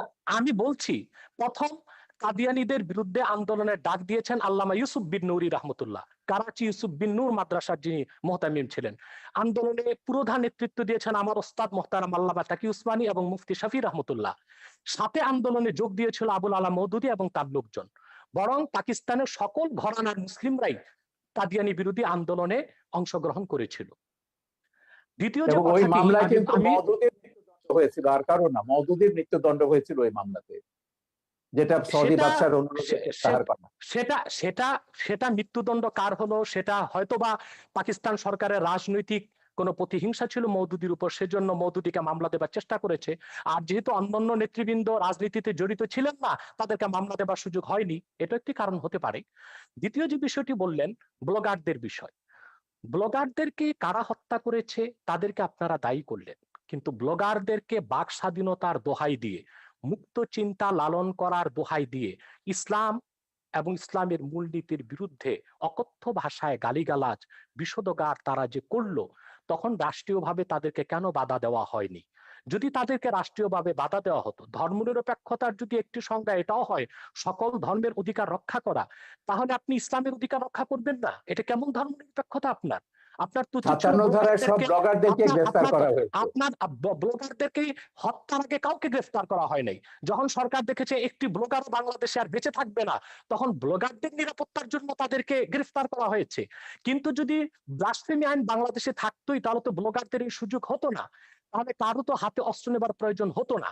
তৃতীয় যে বিষয়টি আপনি বলেছেন, সুফিবাদের মাধ্যমে ইসলাম এসেছে এবং আইজিপির যে প্রশ্ন এসেছে, আইজিপি মহোদয় এর কথা থেকে তো স্পষ্ট বোঝা যাচ্ছে তিনি ইসলামের প্রতি অত্যন্ত শ্রদ্ধাশীল, হয়তো বা মিস আন্ডারস্ট্যান্ডিং আছে তার। সেটা হচ্ছে, তরবারির জোরে ইসলাম আসে নাই, কিন্তু ইসলাম প্রতিষ্ঠায় তরবারি ব্যবহার হয়েছে। তরবারির জোরে ইসলাম প্রতিষ্ঠিত হওয়া এক জিনিস, আর ইসলাম প্রতিষ্ঠায় তরবারি ব্যবহার আরেক জিনিস। ইসলাম যে জিহাদ দিয়েছে তা অনেকটাই ডিফেন্সিভ, অফেন্সিভ নয়। যখন ইসলাম প্রতিষ্ঠার ক্ষেত্রে অমুসলিম শক্তি অন্যায়ভাবে হামলা করেছে, আক্রমণ করেছে, তখনই তরবারির ব্যবহার করতে হয়েছে। এমনকি এই ক্ষেত্রে আমি উদাহরণ দিব মঈনুদ্দিন চিশতি রহমতুল্লাহ। তিনি যখন আজমিরে আসলেন, ইসলামের শাশ্বত বিধান, ইসলামের উদারতার মাধ্যমে ইসলামের দাওয়াত দিলেন, বারবার তাকে আঘাত করেছে সে পৃথ্বীরাজ। তখন ইসলামকে সুসংহত করতে যে মোহাম্মদ ঘড়িকে তিনি আহ্বান করেছেন। তরবারির জোরে তিনি ইসলাম প্রতিষ্ঠিত করেননি, তবে ইসলাম প্রতিষ্ঠার ক্ষেত্রে তরবারির ব্যবহার হয়েছে, সেটা একটা ভিন্ন জিনিস। চতুর্থ যে বিষয়টি তিনি বলেছেন, সন্ত্রাস। সন্ত্রাস তো আমাদের দেশে অনেক রকম সন্ত্রাস হচ্ছে। যারা কলমের মাধ্যমে দুর্নীতি করে হাজার হাজার কোটি টাকা বিদেশ পাচার করছে, তারাও তো সন্ত্রাসী, কলম সন্ত্রাসী তারা। যারা বাংলাদেশে বন জঙ্গল উজাড় করে গাছপালা সবকিছু বিক্রি করে খেয়ে ফেলছে, তারা পরিবেশ সন্ত্রাসী। অনেক রকম সন্ত্রাসী আমাদের বাংলাদেশে আছে। কিন্তু আমাদের দেশে যে অস্ত্র সন্ত্রাসীর কথা বলছেন, এটা জুজুর ভয়। আসলে বাংলাদেশে কোনো সশস্ত্র জিহাদি সংগঠনের অস্তিত্বই নেই। জেএমবি বলে যেটা ছিল, সেটা অনেক তদন্তের বিষয়, সেটার সাথে মূলধারার ইসলামপন্থী ও মাদ্রাসার ছাত্রদের কোনো সম্পর্ক নেই। হোলি আর্টিজানে আমরা দেখেছি যারা সন্ত্রাসী হামলা করেছে বলা হচ্ছে, তারা কেউ মাদ্রাসার ছাত্র ছিল না, তারা ইংলিশ মিডিয়ামের ছাত্র ছিল। যদিও বা তারা বলেছে জাকের নায়কের কথায় তারা উদ্বুদ্ধ হয়েছে। আমি ওপেন চ্যালেঞ্জ করব, জাকের নায়কের এমন একটি বক্তব্য কেউ দেখাতে পারবে না যেখানে তিনি যেখানে তিনি সন্ত্রাসকে উস্কে দিয়েছেন। জাকির নায়কের কোন একটি বক্তব্যে এটা দেখানো যাবে না। মূলত এটা ছিল একটি প্রি প্ল্যান প্রোগ্রাম। জাকির নায়কের বক্তব্য বন্ধ করা, ভারত থেকে তাকে বিতাড়িত করার জন্য এটা একটি সাজানো নাটক ছিল। এবং তাতেও আমাদের বাংলাদেশের কোনো মাদ্রাসার ছাত্র শিক্ষক জড়িত ছিল না, ইংলিশ মিডিয়ামের ছাত্ররা জড়িত ছিল। অতএব কথায় কথায় সন্ত্রাসের দায়ভার এদেশের আলেম ওলামা পীর মাশায়েখ ও মাদ্রাসা ছাত্রদের উপর দেওয়া, এটা অবিচার ছাড়া আর কিছুই নয়। এটা প্রত্যক্ষ বা পরোক্ষ যেভাবেই হোক ইসলাম বিদ্বেষ ছাড়া আর কিছু নয়। শিক্ষা ব্যবস্থায় আজকে ধর্মনিরপেক্ষতার প্রভাব বাড়ানো হয়েছে। সেখানে বাংলাদেশের শিক্ষা ব্যবস্থায় যে ধর্মনিরপেক্ষতার প্রভাব আসতেছে, সেটাকে আমরা দেখতেছি ধর্মহীনতা। ইসলামের মূল আকীদা বিরোধী অনেক শিক্ষা আমাদের শিক্ষা ব্যবস্থায় ঢুকানো হয়েছে। যেমন নবম থেকে মাস্টার্স পর্যন্ত প্রাণীবিজ্ঞান, জুলজিতে দ্য থিওরি অফ এভলিউশন, ডারউইনের বিবর্তনবাদকে ঢুকানো হয়েছে বাংলাদেশে। অথচ সারা দুনিয়ার বিজ্ঞানীগণ একমত হয়েছে, the theory of evolution is not a scientific fact, it is nothing but hypothesis of Darwin. বিবর্তনবাদ এটা বৈজ্ঞানিক কোনো প্রমাণিত বিষয় নয়, এটা হচ্ছে ডারউইনের একটি মন গড়া মতবাদ। অথচ তা আমাদের শিক্ষা ব্যবস্থায় ঢুকানো হয়েছে। যারাই বিবর্তনবাদ করবে, পরকালে তারা অবিশ্বাসী হবে, ইসলাম থেকে তারা দূরে সরে যাবে। অত্যন্ত কৌশলে ধর্মনিরপেক্ষতা যে সংজ্ঞাতেই আমাদের দেশে বলা হোক, বঙ্গবন্ধু যে সংজ্ঞায় ধর্মনিরপেক্ষতার কথা বলেছিলেন, আজ ধর্মনিরপেক্ষতার ধ্বজাধারীরা বঙ্গবন্ধু সেই আদর্শে নেই। তারা ধর্মনিরপেক্ষতাকে ধর্মহীনতার দিকে নিয়ে যাচ্ছে। অতএব যদি প্রকৃত অর্থেই বঙ্গবন্ধুর ধর্মনিরপেক্ষতাকে সংবিধানে প্রতিষ্ঠিত করা হয়, সেটা ধর্মহীনতা নয়, বরং তার নাম পরিবর্তন করে এমন একটি নাম দেওয়া দরকার যেটার সাথে ধর্মনিরপেক্ষতার কোনো সম্পর্ক প্রমাণিত হবে না। ধন্যবাদ সাগর ধর্ম আপনাকে। নিরপেক্ষতা বঙ্গবন্ধুর দেয়া নাম, সেকুলারিজম বাংলা তর্জমা তিনি ধর্ম নিরপেক্ষতায় করেছেন। রাষ্ট্র ধর্মের ব্যাপারে নিরপেক্ষ থাকবে, সব নাগরিক সমান অধিকার মর্যাদা ভোগ করবে, এটাই হচ্ছে বঙ্গবন্ধু ধর্ম নিরপেক্ষতার সারকথা। প্রত্যেক নাগরিক তার নিজের ধর্ম পালন করবে, জি, ধর্ম পালনের স্বাধীনতা থাকবে, কিন্তু আপনি আপনার বঙ্গবন্ধু ধর্ম আরেকজনের উপর জোর করে চাপাতে পারবেন না, না, আরেকজনকে হত্যার প্ররোচনা দিতে পারবেন না। বাংলাদেশে কোন মুসলিম চিন্তাবিদ ইসলাম ধর্মকে অন্যের উপর চাপিয়ে দেবার চেষ্টা করেননি, এর কোন নজির ওয়াজগুলো আপনারা দেখেন, দেখাতে পারবেন না। না না, ওয়াজ বা আমি প্রত্যেকটা নিজে ওয়াজে ওয়াজ তারা, করি, আপনি আপনি ওয়াজ শুনেছেন না আওয়াজ শুনেছেন আমি জানি না। কোরআন সুন্নাহ বিরোধী যেটা হয় সেটা ওয়াজ নয়, সেটা আওয়াজ। বাংলাদেশে অনেক নিম্নমানের বক্তব্য বের হয়ে গিয়েছে, যারা গলাবাজির মাধ্যমে ওয়াজ করতেছে, সেটাকে আমরা ওয়াজ বলি না, সেটাকে আমরা আওয়াজ বলি। তাদের আচ্ছা, বক্তব্য দেলোয়ার অথেন্টিক হোসেন নয়। সাইদির ওয়াজকেও আপনি ওয়াজ বলবেন না? সাইদি আপনি সাহেব কি তো দেলোয়ার, দীর্ঘদিন যাবৎ ময়দানে নেই।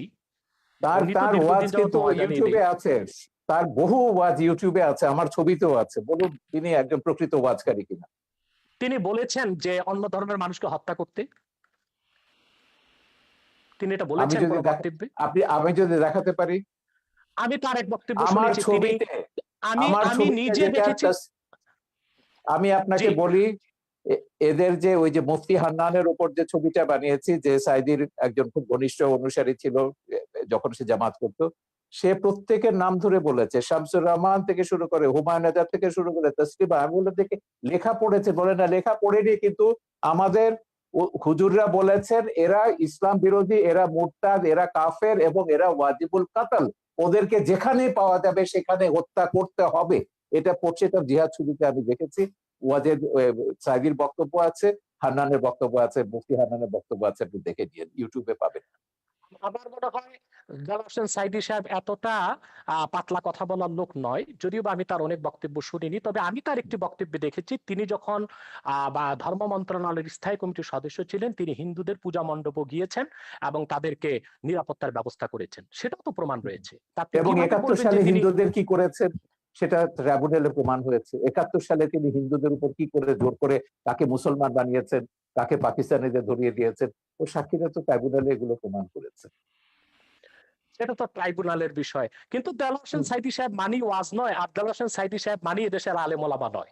সেটা একটি বিচ্ছিন্ন বিষয়কে টেনে সকল আলেম ওলামা, পীর মাশায়েখ এবং ওয়াজ আমি নসিহতের উপর জানি যে সাইদির এইভাবে চেয়ে দায় চাপিয়ে পপুলার দেওয়া উচিত ওয়াজকারী হবে না। আর কেউ নেই বাংলাদেশে। হ্যাঁ, বাংলাদেশে সেটা তার যতজন ওয়াজকারী আছে সবচেয়ে পপুলার, সবচেয়ে বেশি ফলোয়ার হচ্ছে সাইদির, এবং আপনি বাসে টাসে সব জায়গায় সাইদির ওয়াজই শুনবেন। তো যাই হোক, তাতে আমার তো কথা আপনি হচ্ছে, তাতে তো আপনি প্রমাণ আমার কথা করছেন হচ্ছে তিনি আব্বাসী সাহেব, জনপ্রিয়, তিনি এদেশের আব্বাসী মানুষের মন সাহেব, জয় করতে হ্যাঁ, পেরেছিলেন।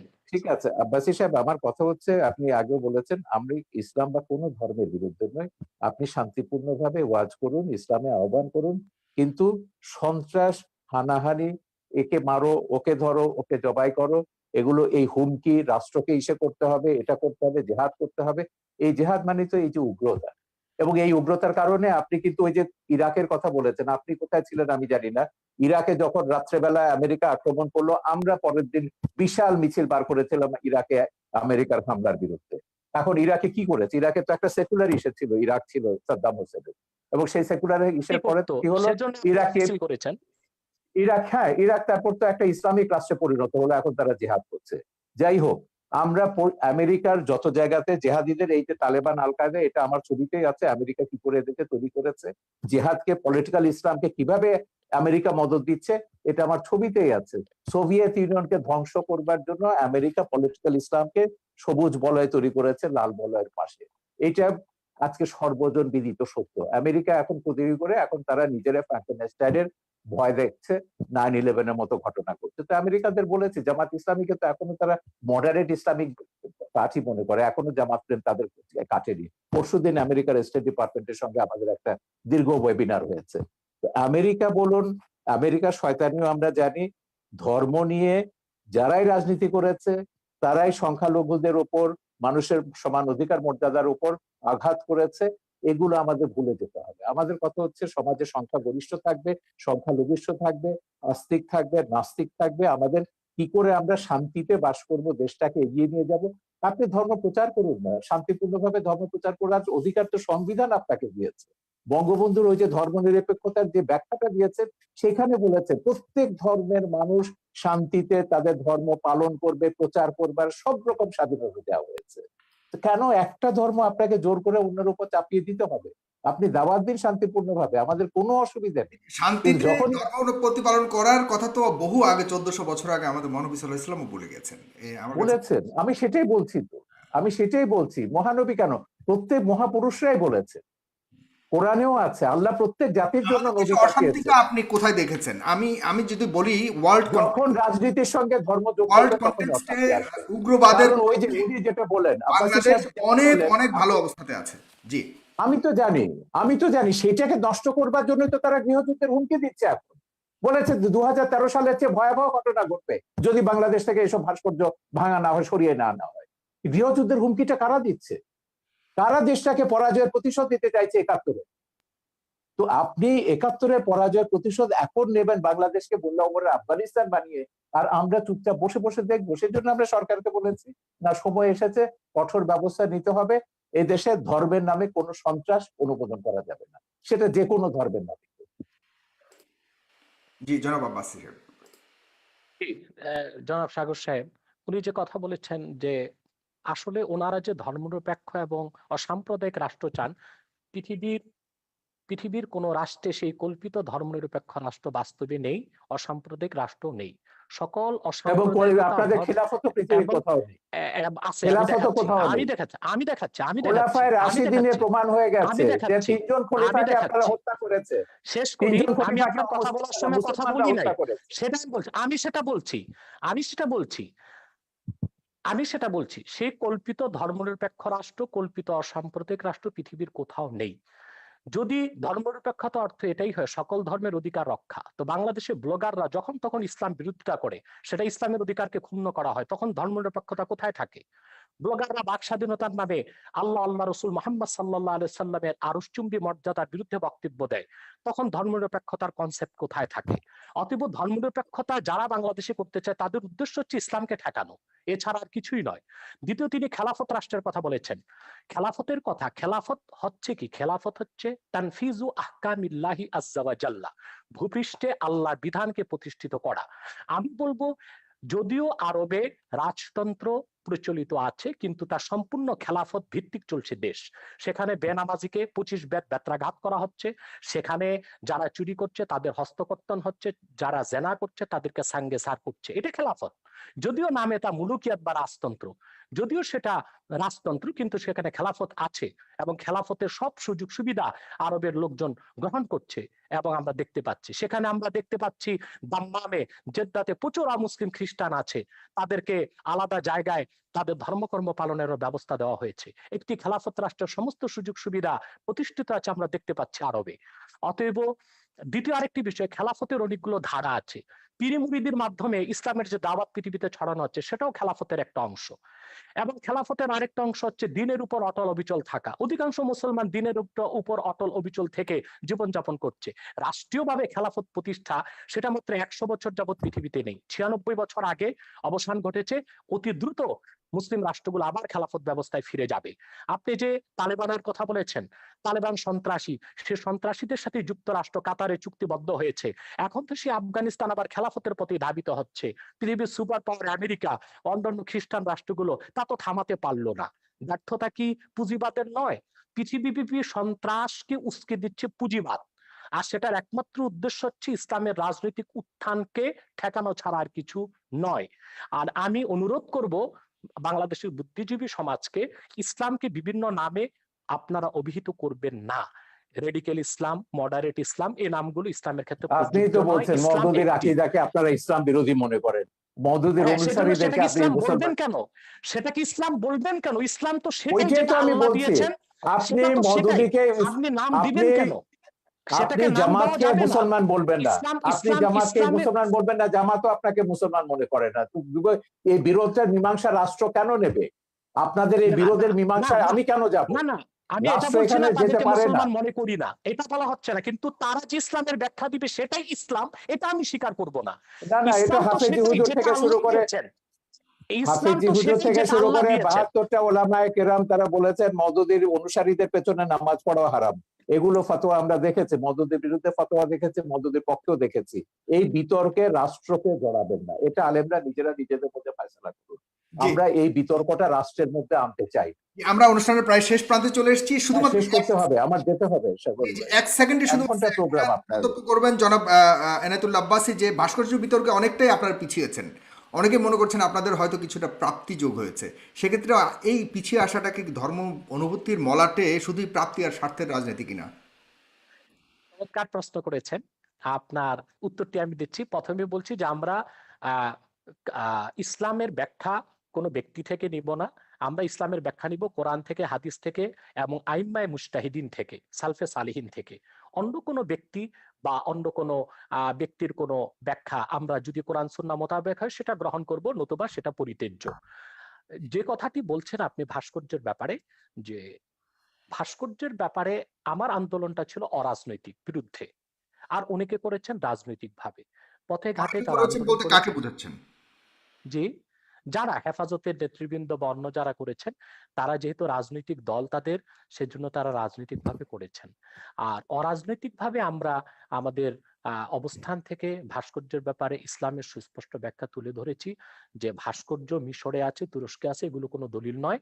কোরআন সুন্নাহ মোতাবেক ভাস্কর্য ইসলামে নিষিদ্ধ। অতএব রাষ্ট্রীয় পৃষ্ঠপোষকতায় তা যদি হয়, তাহলে বৃহত্তম মুসলমানদের অনুভূতিতে আঘাত লাগবে। বাকি যারা রাজনৈতিক ভাবে একটু নমনীয়তা অবলম্বন একই করছেন, একই কথা আমি বলেছেন বাবুনগরে, এরা মামুনুল হকরা কিন্তু একই কথা বলেছেন আপনি যেটা বলছেন। আমি একটু আমার শেষ সঙ্গে করি টকশোতে আমি মামুনুল হক একই কথা বলছেন। আমি একটু শেষ করি।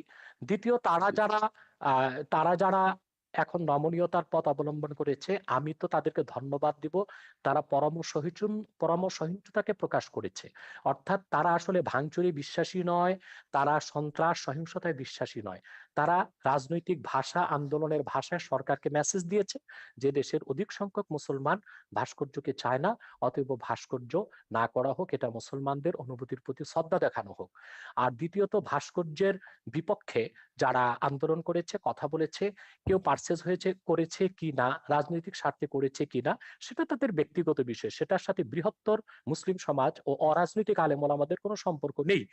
অরাজনৈতিক আলেম ওলামা ও বৃহৎ স্বার্থে যে এদেশের বৃহৎ মুসলিম সমাজ যে বিরোধিতা করছে, তা একান্তই ইসলামের অনুভূতি থেকে। দ্বিতীয়ত, যারা নমনীয়তা এখন অবলম্বন করছে, আমি তো শুনতে পেরেছি যে স্বরাষ্ট্রমন্ত্রী মহোদয়ের সাথে তারা সাক্ষাৎ করেছেন এবং স্বরাষ্ট্রমন্ত্রী মহোদয় তাদেরকে আশ্বাস দিয়েছেন যে অনতিবিলম্বেই সরকার আলেম ওলামার সাথে বসবেন এবং সুন্দর একটি সুরাহা বের করার চেষ্টা করবেন। যদি রাষ্ট্রের পক্ষ থেকে এই ধরনের আশ্বাস দেওয়া হয়, সেখানে তো আর আন্দোলন করে মাঠ গরম করার কোনো প্রয়োজন নেই। অতএব ওলামায়ে কেরাম যারা এখন শীতলতা অবলম্বন করেছেন, আমি মনে করি তারা প্রজ্ঞার পরিচয় দিয়েছেন। জি, অনেক ধন্যবাদ জনাব শাহরিয়ার কবির। আপনি অনেক ব্যস্ততার মধ্যেও আমাকে সময় দিয়েছেন, ফেস দ্য পিপলকে সময় দিয়েছেন। আপনাকে আবারও নেক্সট টাইম অন্য একটা অনুষ্ঠানে আপনাকে আশা করছি।